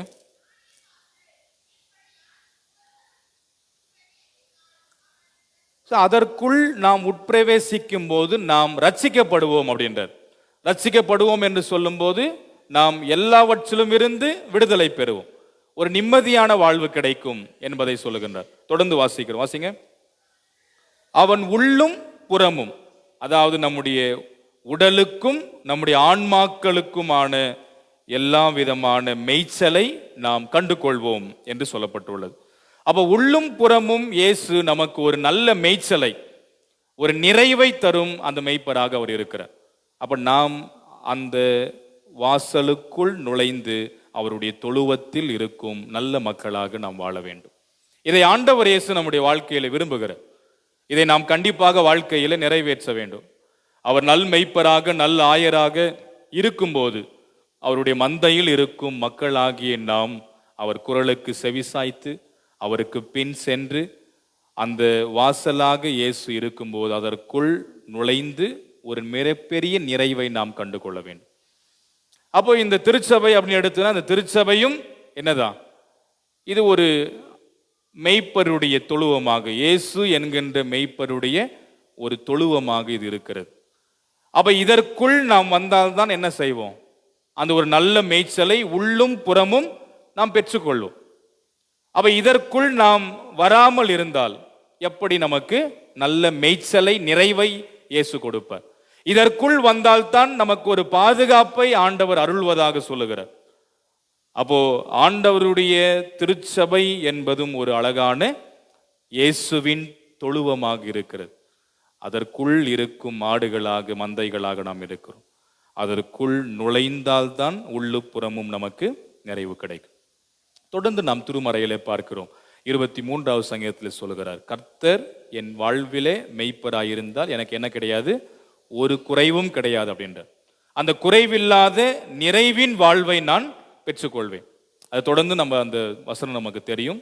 ஒரு அழகான திருமறை பகுதி, நாம் மனப்பாடமாகவே பார்க்காமலே சொல்லுவோம். அந்த ஒரு குறைவில்லாத நிறைவை தரும் ஒரு நல்ல மெய்ப்பராகவே அவர் காணப்படுகிறார். அந்த குறைவை நம்முடைய வாழ்விலே நாம் எப்படி போக்கிக் கொள்ள முடியும் என்பதை நம்முடைய முதல் திருமறை பகுதி அப்போஸ்தலர் நடவடிக்கைகளின் புத்தகத்தில் நாம் பார்க்கிறோம். நம்முடைய வாழ்விலே இருக்கக்கூடிய குறைகளை நாம் எப்படி சரி செய்து கொள்ள முடியும்? அப்போஸ்தலர் நடவடிக்கைகள் 2ஆம் அதிகாரம் 42 நாம் வாசிக்கும் போது அந்த ஆதி திருச்சபை மக்கள் என்ன செய்தார்கள் என்று நாம் பார்த்தால் 44வது வசனத்திலே வாசிக்கிறோம். வாசிங்க. அவர்கள் பொதுவாய் வைத்து அனுபவித்தார்கள் என்று சொல்லப்பட்டுள்ளது. விசுவாசிகள் அனைவரும் எப்படி இருந்தாங்களா? ஒருமனப்பட்டவர்களாய் இருந்தார்கள், ஒன்றாய் இருந்தார்கள். அவர்கள் ஒன்றாயிருந்து எல்லாவற்றையும் பொதுவாக வைத்து அனுபவித்தார்கள். அப்படின்னா அவங்க கிட்ட இருக்க, அடுத்து சொல்றாரு, அவர்கிட்ட இருந்த எல்லா உடைமைகள், சொத்துக்கள் எல்லாவற்றையும் விற்று அதை அப்போஸ்தலரின் பாதத்தில் பொதுவாக வைத்தார்கள். வைத்து யாரிடம் என்ன குறை இருந்ததோ அதை அதிலிருந்து அவர்கள் என்ன செஞ்சாங்களா? சரி செய்ய தீர்த்து கொண்டார்கள் அப்படின்னு நம்ம பார்க்கிறோம். இதிலிருந்து தான் இந்த காரல் மார்க்ஸ் அப்படின்னு சொல்லக்கூடிய ஒரு மேதை நமக்கு தெரியும் இல்லையா? தத்துவ மேதை காரல் மார்க்ஸ் நமக்கு தெரியும். அவர் அந்த பொது உடைமை சித்தாந்தத்தை கையாண்டார். இதிலிருந்து எடுத்ததாகத்தான் சொல்லப்படுகிறது. எல்லாருக்கும் சரிசமமாக, பொதுவாக எல்லாம் கிடைக்கப்பெற வேண்டும். உயர்ந்தவன் எல்லாம் வச்சுருக்கிறவன் அப்படியே இருக்கணும், ஒன்றும் இல்லாதவன் அப்படியே இருக்கணும் இல்லாமல் எல்லோருக்கும் சரிசமமாக எல்லாம் பகிர்ந்தளிக்கப்பட வேண்டும் என்பதை வலியுறுத்தினவர் காரல் மார்க்ஸ் அவர்கள். அப்ப அந்த பொது உடைமை என்கின்ற ஒரு மிகப்பெரிய கோட்பாடு இங்கிருந்து உருவானது. அதை காரல் மார்க்ஸ் எடுக்கிறார். அப்ப எல்லாரும் அன்றைக்கு இருந்த ஆதி திருச்சபை மக்கள், ஆரம்ப கால கிறிஸ்தவர்கள் தங்களிடம் இருந்த எல்லாவற்றையும் ஒன்றையும் வைத்துக் கொள்ளவில்லை. அப்படி வைத்துக் கொண்டிருந்த அனனியா சப்பீராளுடைய வாழ்க்கையில் நமக்கு தெரியும் என்ன நேர்ந்தது என்று சொல்லி. என்ன நேர்ந்தது? இருவரும் இறந்து போனார்கள், கணவன் மனைவி. தெரியும் இல்லையா? இந்த பகுதி இங்க தொடர்ந்து வாசிக்கும் போது நமக்கு தெரியும். குறிப்பாக நாம் இதில் 5ஆம் அதிகாரம், அப்போஸ்தலர் 5ஆம் அதிகாரம் நமக்கு தெரிஞ்ச பகுதி தான். அதில் அப்படித்தான் அவர்கள் என்ன பண்ணாங்க? ஒரு பகுதியை வைத்து ஒரு பகுதியை கொடுத்தார்கள். இறுதியாக இருவரும் இறந்தார்கள் என்று திருமறை சொல்லுகிறது. அப்போ நம் வாழ்விலே அந்த நல்ல மெய்ப்பராகிய இயேசு நம் குறைகளை போக்கும் மெய்ப்பராய் இருக்கும்போது அந்த குறைகளை போக்கிக் கொண்ட நம்முடைய வாழ்க்கையில நாம் என்ன செய்யணும் அப்படின்னா, நம் வசம் இருக்கக்கூடியவர்களை, நம்முடன் இருக்கிறவர்களை, நம்முடன் வாழக்கூடிய மக்களின் வாழ்வில் இருக்கக்கூடிய குறைகளை நாமும் போக்கக்கூடிய மக்களாக இருக்க வேண்டும். அது முடியுமா? முடியுங்களா? சொல்லுங்க. சைலண்ட் ஆயிட்டீங்க. ஏன் சைலண்ட் ஆயிட்டீங்க? இப்போ நீங்கள் சொல்கிறேன்ல, நம்ம என்ன படிக்கிறோம்? கர்த்தர் என் மெய்ப்பர், குறை இல்லை. நீங்கள் சொல்லுவீங்கள்ல, எனக்கு என் வாழ்க்கையில் எந்த குறையும் இல்லை. ஓகே, குறைகள் இருக்கலாம். அந்த குறைகள் இருந்தால் அந்த நல்ல மெய்ப்பர் நிச்சயம் அதை போக்குவார். அந்த நம்பிக்கையோடு இருங்க, கண்டிப்பாக எல்லாமே வாழ்க்கையில் மாறும். ஸோ அந்த குறைகள் போன பிறகு நமக்கு ஒரு நிறைவு கிடைக்கிறது. ஒரு நிறைவு கிடைக்கிறது. அந்த நிறைவு கிடைக்கும்போது நம்ம என்ன செய்யணுமா? நம்மிடம் இருக்கக்கூடிய மக்களிலே ஏதாவது குறைபாடுகள் இருந்தால் நம்மால் இயன்ற அளவிற்கு என்ன செய்யணும்? அவருடைய குறைகளை போக்கும், நிவர்த்தி செய்யும் மக்களாக நாம் இருக்க வேண்டும். இது செய்தால் என்ன ஆகுமா? எல்லாரிடமும் எந்த குறைகளும் இல்லாமல் ஒரு சரிசமமான நிலை உருவாகும். அதை ஆதி திருச்சபை மக்கள் செய்தார்கள். நம்ம எப்பயுமே கர்த்தர் என் மெய்ப்பர், எனக்கு குறை கிடையாது, எந்த குறையும் இல்லை, அந்த எல்லாம் நல்லா இருக்கிறேன், ஒன்றும் பிரச்சனை இல்லை, இப்படி எல்லாம் நம்ம சொல்லுவோம். ஆனால் நாம் என்ன செய்யணும்? நம் குறைகளை போக்கின அந்த ஆண்டவரின் மக்களாய் இருக்கிற நாம், அவருடைய மந்தையில் ஆடுகளாய் இருக்கும் மக்களாகிய நாம் நம்மிடம், நம் வசம், நம்முடன் இருக்கக்கூடிய மக்களில் இருக்கும் சின்ன சின்ன குறைகளை நாம் போக்கினால் அவர்களுக்கு என்ன கிடைக்கும்? நிறைவு கிடைக்கும். அவர்களும் தங்களுடைய குறைகளை போக்கிக் கொண்டு ஒரு நிறைவான நிம்மதியான வாழ்வை அவர்களாலும் பெற்றுக்கொள்ள முடியும்.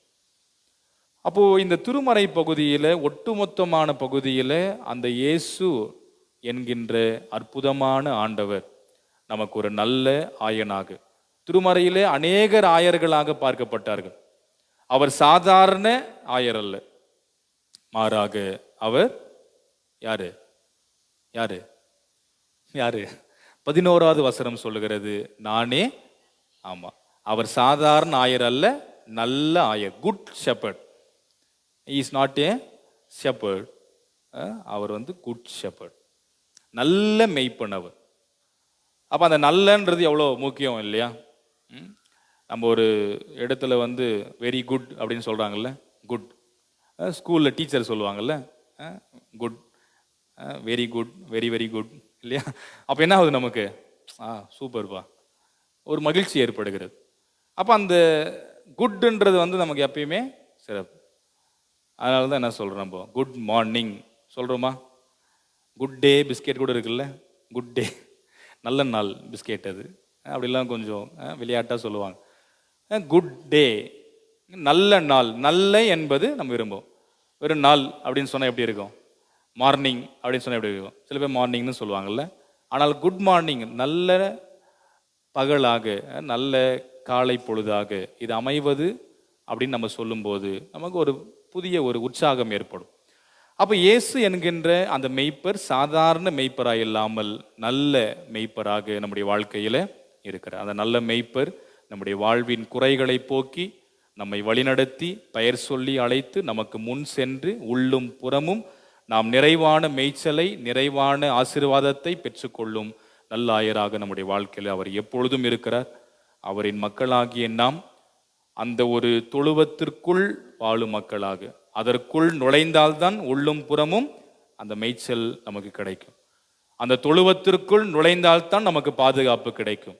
அந்த தொழுவத்திற்குள் நுழைந்தால்தான் நமக்கு வேறிய அனைத்து நன்மைகளும் நிச்சயம் கிடைக்கும் என்கின்ற உணர்வோடு அவருடைய நல்ல மந்தைகளாக, நல்ல ஆடுகளாக நம்முடைய வாழ்வை நாம் தொடர்ந்து வாழ்வோம். ஆண்டவராக இறைவன் இத்திருவார்த்தையின் ஊடாக நம்மை நிறைவோடு வழிநடத்தி ஆசீர்வதித்து காத்தருள்வாராக. ஆமென். எல்லா புத்திக்கும் மேலான கர்த்தருடைய தெய்வீகமான சமாதானம் நம் இருதயங்களையும் சிந்தனைகளையும் கிறிஸ்து இயேசுவிற்குள் பக்குவப்படுத்தி காப்பாராக. ஆமென். அன்புக்குரியவர்களே, திருச்சபைக்கு திருமண ஓலை அறிவிப்பு. நம்முடைய பரிசுத்த ஜேம்ஸ் லூதரன் நூற்றாண்டு திருச்சபையின் குடும்பத்தை சார்ந்து திருமதி ஸ்டெல்லா, திரு ஜே செல்லப்பன் அவர்களுடைய இளைய குமாரன் செல்வன் எஸ் ஹரீஷ் அவர்களுக்கும், பெங்களூரு பகுதியை சார்ந்த திரு எஸ் மேகநாதன், திருமதி சங்கீதா அவர்களுடைய இளைய குமாரத்தி செல்வி எம் மோனிகா அவர்களுக்கும் வருகின்ற 30/4/2026 வியாழக்கிழமை காலை 11 மணி அளவில் ஆம்பூர் இமானுவேல் லுத்திரன் நூற்றாண்டு திருச்சபையில் வைத்து ஆயர்களால் இத்திருமணமானது, இந்த தூய மெய்வாக வழிபாடானது நடைபெற இருக்கிறது. இந்த திருமணமானது நம்முடைய திருச்சபையின் சட்டத்திற்கோ நம்முடைய இந்திய அரசியல் அமைப்பு சட்டத்திற்கோ எதிராக முரணாக இருக்குமானால் எழுத்து வடிவில் ஆயருக்கு தெரியப்படுத்தும்படி உங்களை அன்போடு நான் கேட்டுக்கொள்கிறேன். ஆனால் இதுவரைக்கும் யாரும் எந்த கடிதமும் நீங்கள் கொடுக்கவில்லை. ஆகையினால இதை குறித்து யாரும் எப்பொழுதும் எங்கேயும் பேசாதிருப்பீர்களாக. இந்த மணப்பிள்ளைகள் தங்கள் வாழ்வை விசுவாசத்தோடு ஆரம்பித்து பக்தியாய் வாழ்ந்து பாக்கியமாய் முடித்து நிலை வாழ்விற்குள்ளாக பிரவேசிக்க இறைவன் அருள் புரிவாராக. இது திருச்சபைக்கு 3வது மற்றும் இறுதி அறிவிப்பாக நான் அறிவிக்கிறேன். நாம் ஸ்தோத்திர பலிகீதத்தை பாடுவோம்.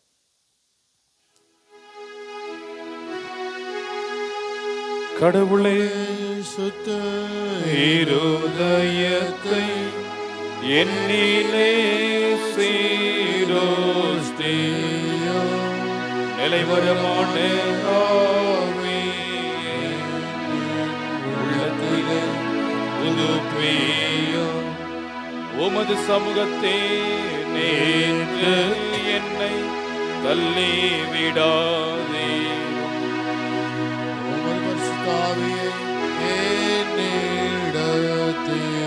என்னிடத்தில் எடுத்துக்கொள்ளா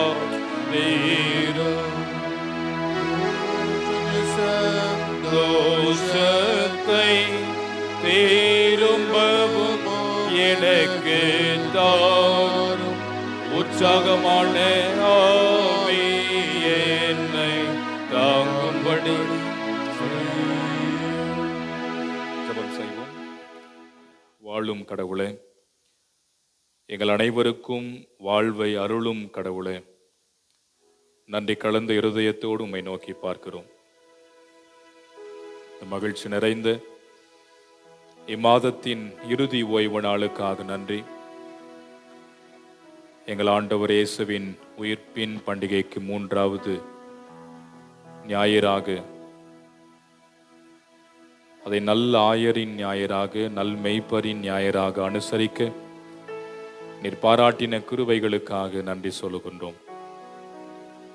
ஆண்டவராக இயேசு எங்கள் எல்லாருடைய வாழ்விலும் சாதாரண மெய்ப்பராய் இல்லாமல் ஒரு நல்ல மெய்ப்பராக இருந்து, ஆண்டவரே எங்களை பெயர் சொல்லி அழைக்கும் ஆண்டவராக இருந்து,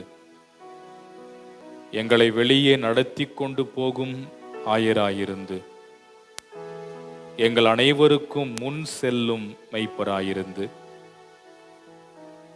வாசலாயிருந்து வாசல் வழியாய் உட்சென்றால் உள்ளும் புறமும் மேய்ச்சலை கண்டு கொள்ளுகின்ற மக்களாக, ரட்சிப்பை பெறும் மக்களாக இருப்போம் என்பதை உம் திருமைந்தர் இயேசுவின் வார்த்தைகளாக புரிந்து கொள்கிறோம். எங்களுக்கு வாழ்வை தருளும் ஆண்டவராக, அந்த வாழ்வு பரிபூரணமாக, நிறைவாக, அதிகமாக எங்களுக்கு கிடைக்க செய்யும் ஆண்டவராக, மெய்ப்பராக நீர் இருப்பதற்காக நன்றி செலுத்துகிறோம். எங்கள் ஆன்மாக்களின் மெய்ப்பராக நீர் இருந்து எங்களை கண்காணிக்கும் மெய்ப்பராக, அத்தியட்சராக நீர் இருப்பதற்காக நன்றி சொல்லுகின்றோம். எங்கள் வாழ்வின் குறைகளை போக்கும் மெய்ப்பராக இருந்து எங்களை எந்நாளும் நடத்தும் நல்ல ஆயராக நீர் இருப்பதற்காக நன்றி சொல்லுகின்றோம். உம் தொழுவத்தில் வாழும் ஆடுகளாக நாங்கள் என்றும் இருக்கவும், உம் குரலுக்கு நாங்கள் செவி கொடுக்கவும், உமக்கு பின் செல்லும் ஆடுகளாய் நாங்கள் இருக்கவும், உமக்குள் நாங்கள் நுழைந்து நீர் வாசலாக இருக்கும்போது, நீர் கதவாய் இருக்கும்போது அதற்குள்ளாக நாங்கள் நுழைந்து பிரவேசிக்கிற மக்களாக நாங்கள் இருக்க அருளை தார். எங்கள் குறைகளை எல்லாம் போக்கி நல்லாயராக நீர் எல்லா நன்மைகளையும் எங்களுக்கு செய்யும் போது, நாங்களும் எங்கள் வாழ்க்கையிலே ஆதி திருச்சபையின் மக்களை போன்று எங்களில் இருக்கும் மக்களிலே குறைகள் இருந்தால் அவைகளை எங்களால் முடிந்த அளவிற்கு போக்கும் மக்களாக இருந்து எங்கள் வாழ்வை நாங்கள் வாழ்ந்திட அருளை தார். அன்பின் ஆண்டவரே, இந்த வாழ்வை நீர் எங்கள் வாழ்க்கையில் எதிர்பார்க்கிறீர். திருச்சபை என்கின்ற இந்த மந்தையில பல குடும்பங்களாக நாங்கள் வாழும்போது, மந்தையில் இருக்கக்கூடிய குடும்பங்களாக, குடும்பமான ஆடுகளாக நாங்கள் என்றும் வாழவும், எல்லா ஆசீர்வாதங்களையும் பெற்று ஜீவிக்கவும் நீர் அருள் புரிய வேண்டும் என்று சொல்லி நாங்கள் வேண்டிக் கொள்கிறோம். உம் சத்தத்திற்கு மாத்திரமே செவி கொடுக்கிற மக்களாய், வேறு யார் குரலுக்கும் வேறு யார் சத்தத்திற்கும் நாங்கள் செவியை சாய்க்காமல், உமக்கு மாத்திரமே செவி சாய்த்து, உமக்கு மாத்திரமே நாங்கள் பின் சென்று உம்மிலே நிறைவை கண்டு கொள்ள எந்நாளும் எங்களை நீர் ஆற்றல் படுத்த வேண்டுமாய் ஜெபிக்கிறோம். இந்த வார்த்தைகளினால் தம்முடைய மக்களை கடவுள் தொடர்ந்து ஆசீர்வதியும். இவ்வேளையிலும் எங்களுடைய தூய ஜேம்ஸ் லூதரன் நூற்றாண்டு திருச்சபையை உமது திரு கரத்தில் அர்ப்பணிக்கிறோம். எங்கள் திருச்சபையை கடவுள் ஆசீர்வதியும். சபை பொறுப்பாளர்களை, துணை பொறுப்பாளர்களை, மூப்பன்மார்களை, முன்னாள் பொறுப்பாளர்களை, மாதர்கள், வாலிப சகோதர சகோதரிகள், சிறு பிள்ளைகள், பெரியவர்கள், வயதான மக்கள், திருச்சபையின் அனைத்து விசுவாச குடும்பத்தின் மக்களையும் கோயில் பிள்ளையும் ஆசீர்வதி. நன்மையினாலும் கிருபையினாலும் முடிசூட்டி அனைவரையும் காத்திருள வேண்டும் என்று நாங்கள் வேண்டிக் கொள்கிறோம். அன்பின் ஆண்டவரே, பலவீனத்தோடு சுகவீனத்தோடு இருக்கக்கூடிய தம்முடைய மக்களை கண்ணோக்கி பாரும். ஆற்றல் படுத்தும் சுகப்படுத்த வேண்டுமாய் நாங்கள் வேண்டிக் கொள்கிறோம். திருச்சபையினுடைய பொருளர் டாக்டர் ரவி ஐயா அவர்களுக்காக ஜெபிக்கிறோம். பலவீனப்பட்டு அவர்கள் இருக்கும்போது கர்த்தராகிய இறைவன் அவர்களை ஆற்றல் படுத்தி ஆரோக்கியப்படுத்தி மீண்டுமாக உமது சன்னிதானத்தில் வந்து உம்மை ஆராதிக்க உம் திருப்பணியை செய்யக்கூடிய வாய்ப்புகளை உருவாக்கி தாரும். இந்த வாரத்திலே பிறந்த நாள், திருமண நாள், விசேஷித்த நாட்களை காணப்போகிற மக்களை கண்ணோக்கி பாரும். புதிய ஆண்டுக்குள்ளாய் நுழையும் போது இவ்வாண்டு வளமாக ஆசீர்வாதமாய் அமைந்திட வேண்டும் என்று வேண்டிக் கொள்கிறோம். அன்பின் ஆண்டவரே, படிக்கிற வேலை செய்கிற மக்களை கண்ணோக்கி பாரும், ஆசீர்வதியும். இவ்வேளையிலும் மிக குறிப்பாக இந்த ஆராதனையிலே பங்கெடுத்து உம்மை ஆராதித்துக் கொண்டிருக்கிற அனைவரையும் கர்த்தர் ஆசீர்வதிப்பீராக. வர தவறி போனவர்களும் வருகிற நாட்களிலே தவறாமல் கலந்து கொண்டு உம்மை ஆராதித்து நித்தருகிற ஆசீர்வாதங்களை பெற்றுக்கொள்ள அருளைத்தார். ஆண்டவரே, உமது ஆலயத்தை, உமது திருப்பீடத்தை ஆயத்தம் செய்தவர்களையும், வண்ணப்பூக்களினால் அலங்கரித்தவர்களையும், இசைக்கருவிகளினாலே உமது நாமத்தை உயர்த்தி கொண்டிருக்கிறவர்களையும், திருமறை பகுதிகளை நடத்தி கொடுத்தவரையும், திருமறை பகுதிகளை வாசித்த அனைவரையும், பாடல்களை பாடி உமது நாமத்தை உயர்த்தினவர்களையும், சமூக ஊடகத்தின் வழி இவ்வழிபாட்டிலே மற்ற மக்களும் இணைந்து உம்மை ஆராதிப்பதற்கான ஏற்பாடுகளை செய்து நடத்தி கொண்டிருக்கிற வாலிப பிள்ளைகளையும் கர்த்தர் ஆசீர்வதியும். கிருபையினாலே அனைவரையும் இடைக்கட்டி காத்திருள வேண்டும் என்று சொல்லி நாங்கள் வேண்டிக் கொள்கிறோம். நடந்து முடிந்த சட்டமன்ற தேர்தலுக்காக நாங்கள் உமக்கு நன்றி செலுத்துகிறோம். ஒரு சுமூகமான அமைதலான நிலையில் இந்த தேர்தல் நடைபெற்றிருப்பதற்காக நன்றி. வருகிற நாட்களிலும் ஆண்டவரே, அந்த வாக்கு எண்ணிக்கையின் நாட்களை கர்த்தர் நீர் ஆசீர்வாதமாக மாற்றி எங்களுக்கான தலைவர்கள் கிடைக்கப்பெற நீர் அருள் புரிய வேண்டும் என்று சொல்லி நாங்கள் வேண்டிக் கொள்கிறோம்.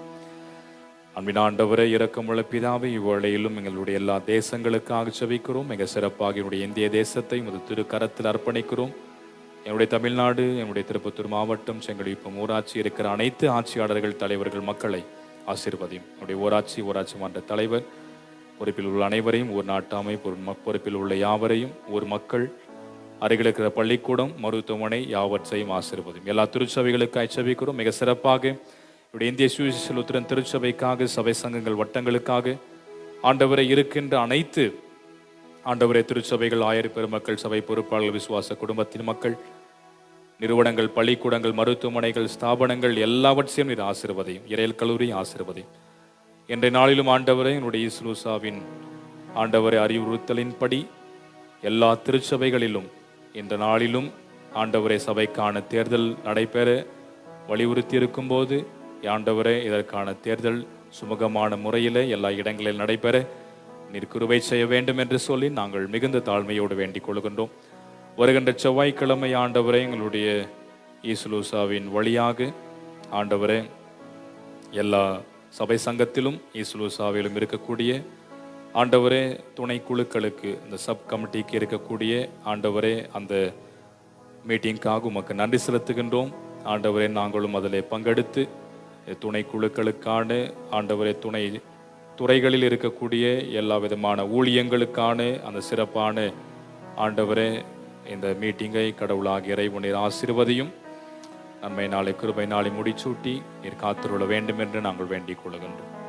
நல்ல ஆண்டவரே, இரக்கமுள்ள பிதாவே, நேற்றைய தினத்திலும் சபை சங்கத்தின் விடுமுறை வேதாகம பள்ளியின் துறை வாயிலாக நடைபெற்ற ஆசிரியர் பயிற்சி முகாமிற்காக, பட்டறைக்காக நாங்கள் நன்றி செலுத்துகின்றோம். பங்கெடுத்த அனைத்து ஆசிரியர் பெருமக்களை கடவுளின் ஆசீர்வதியும். அதை நடத்தின சபை சங்கத்தையும் ஆண்டவரே, அந்த விபிஎஸ் டிபார்ட்மெண்ட்டையும் கடவுள் நீர் ஆசீர்வதியும். ஆண்டவரே, நல்ல பயிற்சிகளை பெற்றுக்கொண்டு அன்பு ஆசிரியர்கள் தங்களுடைய திருச்சபைகளுக்கு கடந்து போயிருக்கும் போது நல்ல முறையில் ஆண்டவரே இந்த விடுமுறை வேதாகம பள்ளி சபையில் ஆரம்பிக்கப்பட்டு பிள்ளைகள் நல்ல முறையில் உமக்குள்ளாக வேரூன்றினவர்களாக மாறக்கூடிய சூழல்களை நீர் உருவாக்க வேண்டும் என்று சொல்லி நாங்கள் தாழ்மையோடு வேண்டிக் கொள்கிறோம். அது கிருபையினாலே எங்கள் அனைவரையும் நீர் எடை கட்டி காத்துக்கொள்ளும். இந்த வாரம் முழுமையாக நடைபெற போகின்ற திருச்சபையின் ஊழியங்களை எல்லாம் கர்த்தர் நீர் ஆசீர்வதித்தருள வேண்டும் என்று நாங்கள் தாழ்பணிந்து மன்றாடுகிறோம். எங்களை தாழ்த்துகிறோம். நாங்கள் கேட்க மறந்த நன்மையான ஈவுகளினாலே எங்கள் அனைவரையும் நிறைத்து காத்துக்கொள்ளும் ஆசீர்வதியும் இயேசுவின் நாமத்தில் வேண்டிக் கொள்கிறோம் பிதாவே, ஆமென். பரமண்டலத்திற்கு எங்கள் பிதாவே, இந்த நாமம் பரிசுத்தப்படுவதாக, ராஜ்யம் வருவதாக, சித்தம் பரமன்று செய்த போல பூமியிலேயும் செய்யப்படுவதாக. என்னுடைய ஆகாரத்தை இன்று எங்களுக்கு தாரும், எங்களை சோதனை பண்ணாமல் தீமை ரட்சித்துக் கொள்ளும். ராஜ்யமும் வல்லமையும் மகிமையும் என்றென்றைக்கும் உடையவைகளே, ஆமென். நாம் அனைவரும் அமர்ந்து வழிபாட்டுக்கு நிறைவு பாடலாகவும் காணிக்கை பாடலாகவும் 317வது கீர்த்தனை பாடலை நாம் இணைந்து பாடும். என்னையும் உமது ஆட்டின் மந்தையோ ஏற்று காத்திடும் இயேசு என்கிற பாடல் 317வது பாடல். இப்பாடலின் பொழுது நம்முடைய காணிக்கைகளை கர்த்தருக்கு என் சேரெடுப்போம்.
அதை மெய்யதாகவே தேடுவான் என்ற மேய்ப்பரே என்னை சேர்த்திடும். மெய்யதாகவே தேடுவான் என்ற மேய்ப்பரே என்னை சேர்த்திடும்.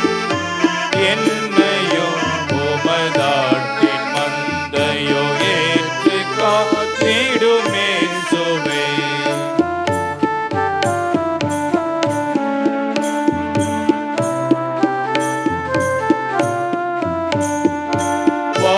வாசலாகவே இருக்கிறேன் எனல் வந்தவன் மனம் நொந்திடான்.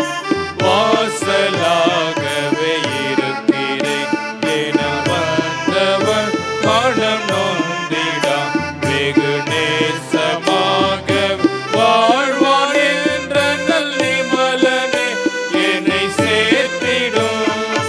நேசமாகவே வாழ்வான் என்ற நல்லிமலனே என்னை சேர்த்திடும். உமதாட்டின் மந்தையோ ஏற்று காத்திடுமே சுவே. நல்ல மேய்ப்பனான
திருச்சபையினுடைய அறிவிப்பை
அதே போன்று வருகின்ற 30ஆம் தேதி இந்த பரிசுத்த மேய்வாக வழிபாட்டின் ஊடாக ஒரு புதிய வாழ்விற்குள்ளாக நுழைய போகின்ற நம்முடைய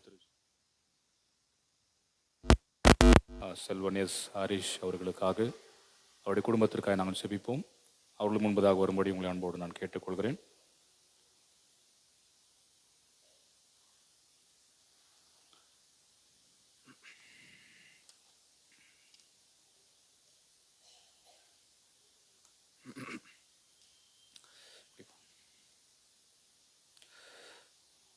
ஜெபம் செய்வோம். அன்பின் நல்ல ஆண்டவரே, இரக்கமுள்ள பிதாவே, நன்றி கலந்த இருதயத்தோடு உம்மை நாங்கள் நோக்கி பார்க்கிறோம். இவ்வேளையிலும் இந்த திருப்பீடத்திற்கு முன்பதாக முழங்கால் படியிட்டு ஆண்டவரை நோக்கி பார்த்து கொண்டிருக்கிற அருமையான தம்முடைய மக்களை கடவுள் தயவோடு கண்ணோக்கி பாரும். மிக சிறப்பாக இவ்வேளையிலும் அன்பு சகோதரன் சந்தோஷ் அவர்களுக்காக செபிக்கிறோம். ஆண்டவரை இன்றைய நாளிலே தன்னுடைய மகன் வாழ்க்கையில் நீர் மீண்டுமாக ஒரு புதிய பிறந்த நாளை காணுகிற பாக்கியத்தை நீர் கொடுத்ததற்காக நன்றி. இத்தனை ஆண்டுகளாக பாதுகாத்த அந்த ஆண்டவர் தாமே அன்பு மகனை நீர் இந்த புதிய ஆண்டிலும் பாதுகாத்து ஆசீர்வதியும். படிக்கிற இந்த காலத்தில் வேண்டிய மெய் ஞானத்தையும் அறிவையும் ஆற்றலையும் மிகுதியாக தந்து படிக்கிற காலங்களை பிரயோஜனப்படுத்தி கொண்டு உமக்கு ஏற்புடைய பிள்ளையாக தொடர்ந்து வாழ்ந்திட அருளை தாரும். குடும்பத்தின் பெற்றோர்கள், உடன்பிறப்புகள், உறவுகள் யாவரையும் கடவுள் நீர் ஆசீர்வதியும். இந்த புதிய ஆண்டு வளமாக அமைந்திட வேண்டும் என்று நாங்கள் வேண்டிக் கொள்கிறோம். ஆண்டவரை இவ்வேளையிலும் அருமையான திரு செல்லப்பன், திருமதி ஸ்டெல்லா செல்லப்பனுடைய வாழ்விற்காக நன்றி. ஆண்டவரை குடும்பத்தின் மக்களுடைய வாழ்க்கையில் நீர் தந்திருக்கின்ற உடைய அருமையான பிள்ளைகளுக்காக ஸ்தோத்திரம். மிக சிறப்பாக உடைய அருமையான இளைய மகன் செல்வன் எஸ் ஹரிஷ் அவர்களுக்காகவும் செல்வி எம் மோனிகா அவர்களுக்காக நன்றி. இவர்களின் வாழ்க்கையில் வருகின்ற நாட்களில் ஆண்டவரை குறிப்பாக அந்த 30ஆம் தேதி அன்று ஆண்டவரை உமது ஆலயத்தில் வைத்து ஒரு புதிய இல்லற வாழ்வை இவர்கள் ஆரம்பிப்ப போவதற்காக உமக்கு நன்றி செலுத்துகின்றோம். கடவுளாக இறைவன் அந்த வழிபாட்டின் ஆசீர்வாதமாக மாற்றிக்கொடும். குடும்பத்தின் மக்களையும் ஆசீர்வதியும். ஆண்டவரின் திருமணத்திற்கு என்று இவர் எடுத்த பிரயாசங்களுக்காய் ஸ்தோத்திரம். கடவுளாக இறைவன் தொடர்ந்து இந்த வாழ்வை இவர்களுக்கு வளமான வாழ்வாக, ஆசீர்வாதமுள்ள வாழ்வாக, இந்த இல்லற வாழ்வு இவர்களுக்கு அமைந்திட வேண்டும் என்று நாங்கள் வேண்டிக் கொள்கின்றோம். அருமையான செல்வி மோனிகா அவருடைய பெற்றோர்களையும் குடும்பத்தையும் கூட கடவுள் தொடர்ந்து ஆசீர்வதித்து வழி நடத்துவீராக. இயேசுவின் நாமத்தினாலே எங்கள் ஜெபம் கேளும் எங்கள் அன்பின் பரலோக பிதாவே, ஆமென். நம் ஆண்டவராகிய கிறிஸ்து இயேசுவின் கிருபை, தந்தையாகிய கடவுளின் அன்பு, தூய ஆவியானவரின் நட்புறவு என்றும் உங்களோடு தங்கியிருந்த ஆண்டவராகிய இறைவன் உங்களை நிறைவோடு வழிநடத்தி ஆசீர்வதித்து காத்துள்வாராக. ஆமென். ஆண்டவருடைய சமாதானம் என்றும் உங்களோடு தங்கியிருப்பதாக. ஆமென். தோத்திரம்.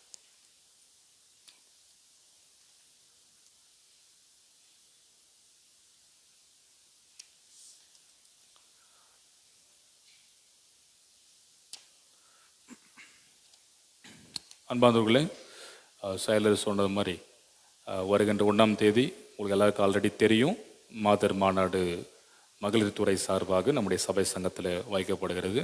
ஸோ கூடுதலாக இன்னொரு அறிவிப்பும் கொடுத்தாரு, ஒரு ஃபாஸ்டிங் ப்ரேயரு. எல்லாம் அங்கே போயிட்டு போகிறீங்க.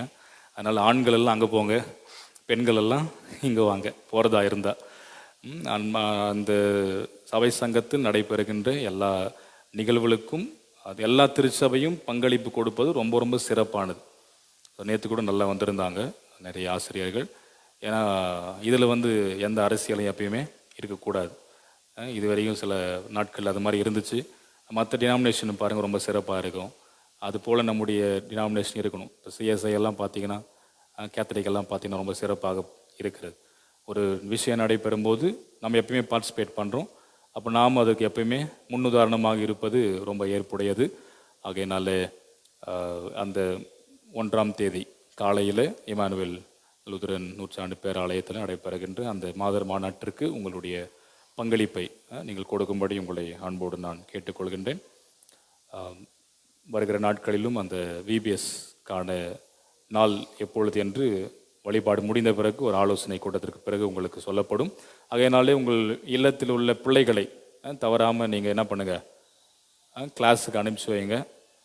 ஒரு மேபி ஒரு 7 to 10 days அந்த வகுப்பு நடைபெறும். ஆகையினால அது ரொம்ப முக்கியமானது. சண்டே ஸ்கூல் மாதிரி அடுத்தது இந்த விடுமுறை காலத்தில் அந்த விடுமுறை வேதாம பள்ளின்றது ரொம்ப முக்கியமானது. ஆகையினால அதையும் நீங்கள் கருத்தில் கொண்டு அருமையான உங்களுடைய பிள்ளைகளை அந்த வகுப்பிற்கு நீங்கள் அனுப்பும்படி உங்களை அன்போடு நான் கேட்டுக்கொள்கிறேன். நாம் இறுதியாக ஜெபிப்போம். ஜெபித்திரை ஆசிரோடு கூட இந்த வழிபாட்டை நிறைவு செய்வோம். இந்த உண்டியல் இப்போ தான் பொறுமையாக ஒன்று ஒன்றா வந்துட்டு இருக்கிற மாதிரி தெரியுது. இப்போ பண்டகை முடிஞ்சு ரொம்ப நாள் ஆகிப்போச்சு, ஒரு 3 வாரம் ஆயிடுச்சு. அதனால் இருக்கிறவங்க என்ன பண்ணுங்கள், நீங்கள் பரவாயில்ல கடைசியாக ஃபில் பண்ணி கடைசியாக அடுத்த இடத்துக்கு எடுத்துன்னு வந்துட்டு போகிறீங்க. இருக்கிறத நீங்கள் கொண்டு வந்து என்ன பண்ணுறீங்க, வருகிற வழிபாட்டில் கூட கம்மிங் சண்டே கம்யூனியன் சர்வீஸ் இருக்குது, அப்போ கூட நீங்கள் கொண்டு வர முடியும். உங்களுடைய அன்போடு நான் கேட்டுக்கொள்கிறேன். ஜெபிப்போம்.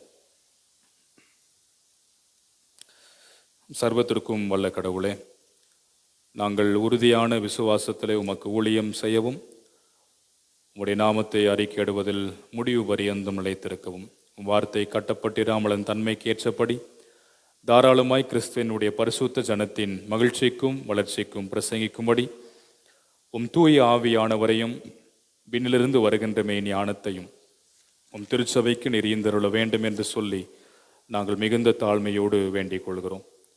அன்பின் ஆண்டவரே, இரக்கமுள்ள பிதாவே, இவ்வேளையிலும் மிக சிறப்பாக ஆண்டவரே அருமையான தம்முடைய மக்களாய் இந்த வழிபாட்டிலே உமக்கென்று படைத்திருக்கிற காணிக்கைகளுக்காக நாங்கள் வேண்டிக் கொள்கின்றோம். படைத்திருக்கின்ற வழிபாட்டின் காணிக்கை, மாத காணிக்கை, ஸ்தோத்திர காணிக்கை, உண்டியல் காணிக்கை, மெழுகுவர்த்தி காணிக்கை போன்ற பல வடிவில தம் மக்கள் உமக்கென்று படைத்திருக்கின்ற அனைத்து காணிக்கைகளையும் தயவாக ஏற்றுக்கொள்ளும்.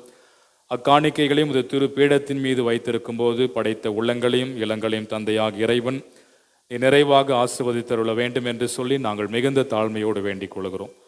இவ்வேளையிலும் ஆண்டவரே நன்றி செலுத்தும் ஆண்டவரே வகையில் அருமையான திரு சிம்சோன், திருமதி சஞ்சனா சிம்சோன் அவர்களுக்காக ஸ்தோத்திரம். ஆண்டவரே, அவர்களுக்கு பிறந்திருக்கின்ற இந்த பெண் குழந்தைக்காக உமக்கு நன்றி. ஆண்டவரே, நல்ல முறையில் அருமையான குழந்தையும் தாயையும் நீர் நலமோடு நீர் வைத்திருப்பதற்காக உமக்கு ஸ்தோத்திரம் சொல்லுகின்றோம். கர்த்தராகிய இறைவன் அருமையான தம்முடைய குடும்பத்தை நீர் தொடர்ந்து ஆசீர்வதியும். அவருடைய அன்பு கணவரையும் ஆசீர்வதியும். இந்த குடும்பம் நிறைவான ஆசீர்வாதத்தை தொடர்ந்து பெற்றுக்கொள்ளருடைய தாரும். குழந்தைக்கு வேண்டிய அனைத்து பாதுகாப்பையும் நன்மைகளையும் நாள்தோறும் கொடுத்து ஆண்டவரே அவருடைய அருமையான தாய் திருமதி சஞ்சனா சிம்சோன் அவர்களையும் கர்த்தர் நீர் பாதுகாத்து ஆசீர்வதித்தருள வேண்டும் என்று நாங்கள் வேண்டிக் கொள்கிறோம். ஆண்டவரே, இந்த வழிபாட்டிலும் வண்ணப்பூக்களினால் ஆண்டவரே உமது பீடத்தை அலங்கரித்திருக்கின்ற திரு சுகிகுமார், திருமதி வசந்தி அவருடைய குடும்பத்திற்காகவும், திரு எஸ்.சி. ஜீவமணி, திருமதி நிர்மலா அவருடைய குடும்பத்திற்காக செபிக்கிறோம். இந்த குடும்பத்தின் மக்களையும் கடவுளாக இறைவன் நீர் தொடர்ந்து ஆசீர்வதித்தருள வேண்டும் என்று சொல்லி நாங்கள் வேண்டிக் கொள்கிறோம். ஆண்டவரை பலவீனத்தோடு இருக்கின்ற எங்களுடைய திருச்சபையுடைய பொருளர் டாக்டர் ரவி ஐயா அவர்களையும், திரு வில்லியம் ஐயா அவர்களையும், திரு டி ஆசி தம்பி ஐயா அவர்களையும் கர்த்தர் நீர் பலப்படுத்தும், ஆற்றல் படுத்தும். தந்து வருகின்ற பலத்திற்காக ஆரோக்கியத்திற்காக நன்றி. தொடர்ந்து வேண்டிய அனைத்து பலனையும் ஆரோக்கியத்தையும் நிறைவாக தந்து நீர் காத்தருள வேண்டும் என்று நாங்கள் வேண்டிக் கொள்கிறோம். ஆண்டவரே, வழிபாடு முடிந்து நடைபெற போகின்ற ஆண்டவரே அந்த விடுமுறை வேதாம பள்ளிக்கான அந்த ஆரம்ப நாள் ஆலோசனை கூட்டத்திற்காக உமக்கு நன்றி செலுத்துகிறோம். அந்த கூட்டத்தையும் கடவுள் ஆசீர்வதியும். இன்றைய நாளின் மாலை பொழுது நடைபெற போகின்ற அந்த ஞாயிறு பள்ளியையும் கடவுளாகிய இறைவன் நீர் ஆசீர்வதிப்பீராக. ஆண்டவரே, இவ்வேளையிலும் வருகின்ற 1ஆம் தேதி என்னுடைய ஆம்பூர் இமானுவேல் லுத்ரன் நூற்றாண்டு பேராலயத்தில் வைத்து ஆம்பூர் சபை சங்கத்தின் மகளிர் துறை வாயிலாக நடைபெற போகின்ற இந்த மாதர் மாநாட்டிற்காக உமக்கு நன்றி செலுத்துகின்றோம். கடவுளாகிய இறைவன் அந்த மாநாட்டை நீர் ஆசீர்வதியும். எல்லா திருச்சபைகளும் ஆண்டவரை இதை உணர்ந்து மாதர்கள் அனைவரும் இந்த சிறப்பான மாநாட்டிலே பங்கெடுத்து ஆண்டவரை நீர் தருகின்ற ஆசீர்வாதங்களை நிறைவாக அதன் ஊடாக பெற்றுக்கொள்ள நீர் அருள் புரிய வேண்டும் என்று சொல்லி நாங்கள் தாழ்மையோடு வேண்டிக் கொள்கின்றோம். எங்கள் அனைவரையும் தாழ்த்தி அர்ப்பணிக்கிறோம். எங்கள் வழியாகும் திருநாமம் ஒன்றே தொடர்ந்து மகிமையும் மாட்சிமையும் அடைய வேண்டும் என்று சொல்லி நாங்கள் வேண்டிக் கொள்கின்றோம். இயேசு கிறிஸ்துவின் ஈடு இணையற்ற நாமத்தினாலே, நல்ல ஆயரின் நாமத்தினாலே வேண்டிக் கொள்கிறோம். எங்கள் அன்பும் இரக்கும் நிறைந்த பரலோக பிதாவே, ஆமென். நாம் அனைவரும் எழுந்து நின்று கண்களை மூடி தலைவணங்கி ஆண்டுடைய ஆசீர்வாதத்தை பெற்றுக்கொள்வோம்.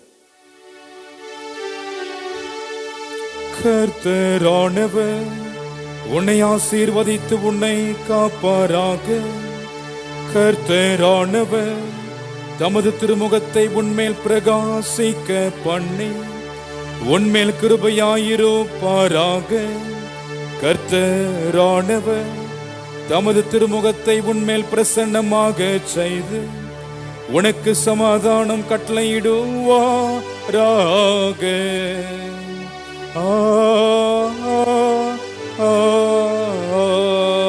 ஆமென்.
என் ஆத்துமாவே கர்த்தரை ஸ்தோத்திரி, என்னுடைய பரிசுத்த நாமத்தை ஸ்தோத்திரி. என் ஆத்துமாவே கர்த்தரை ஸ்தோத்திரி. ஆமென்.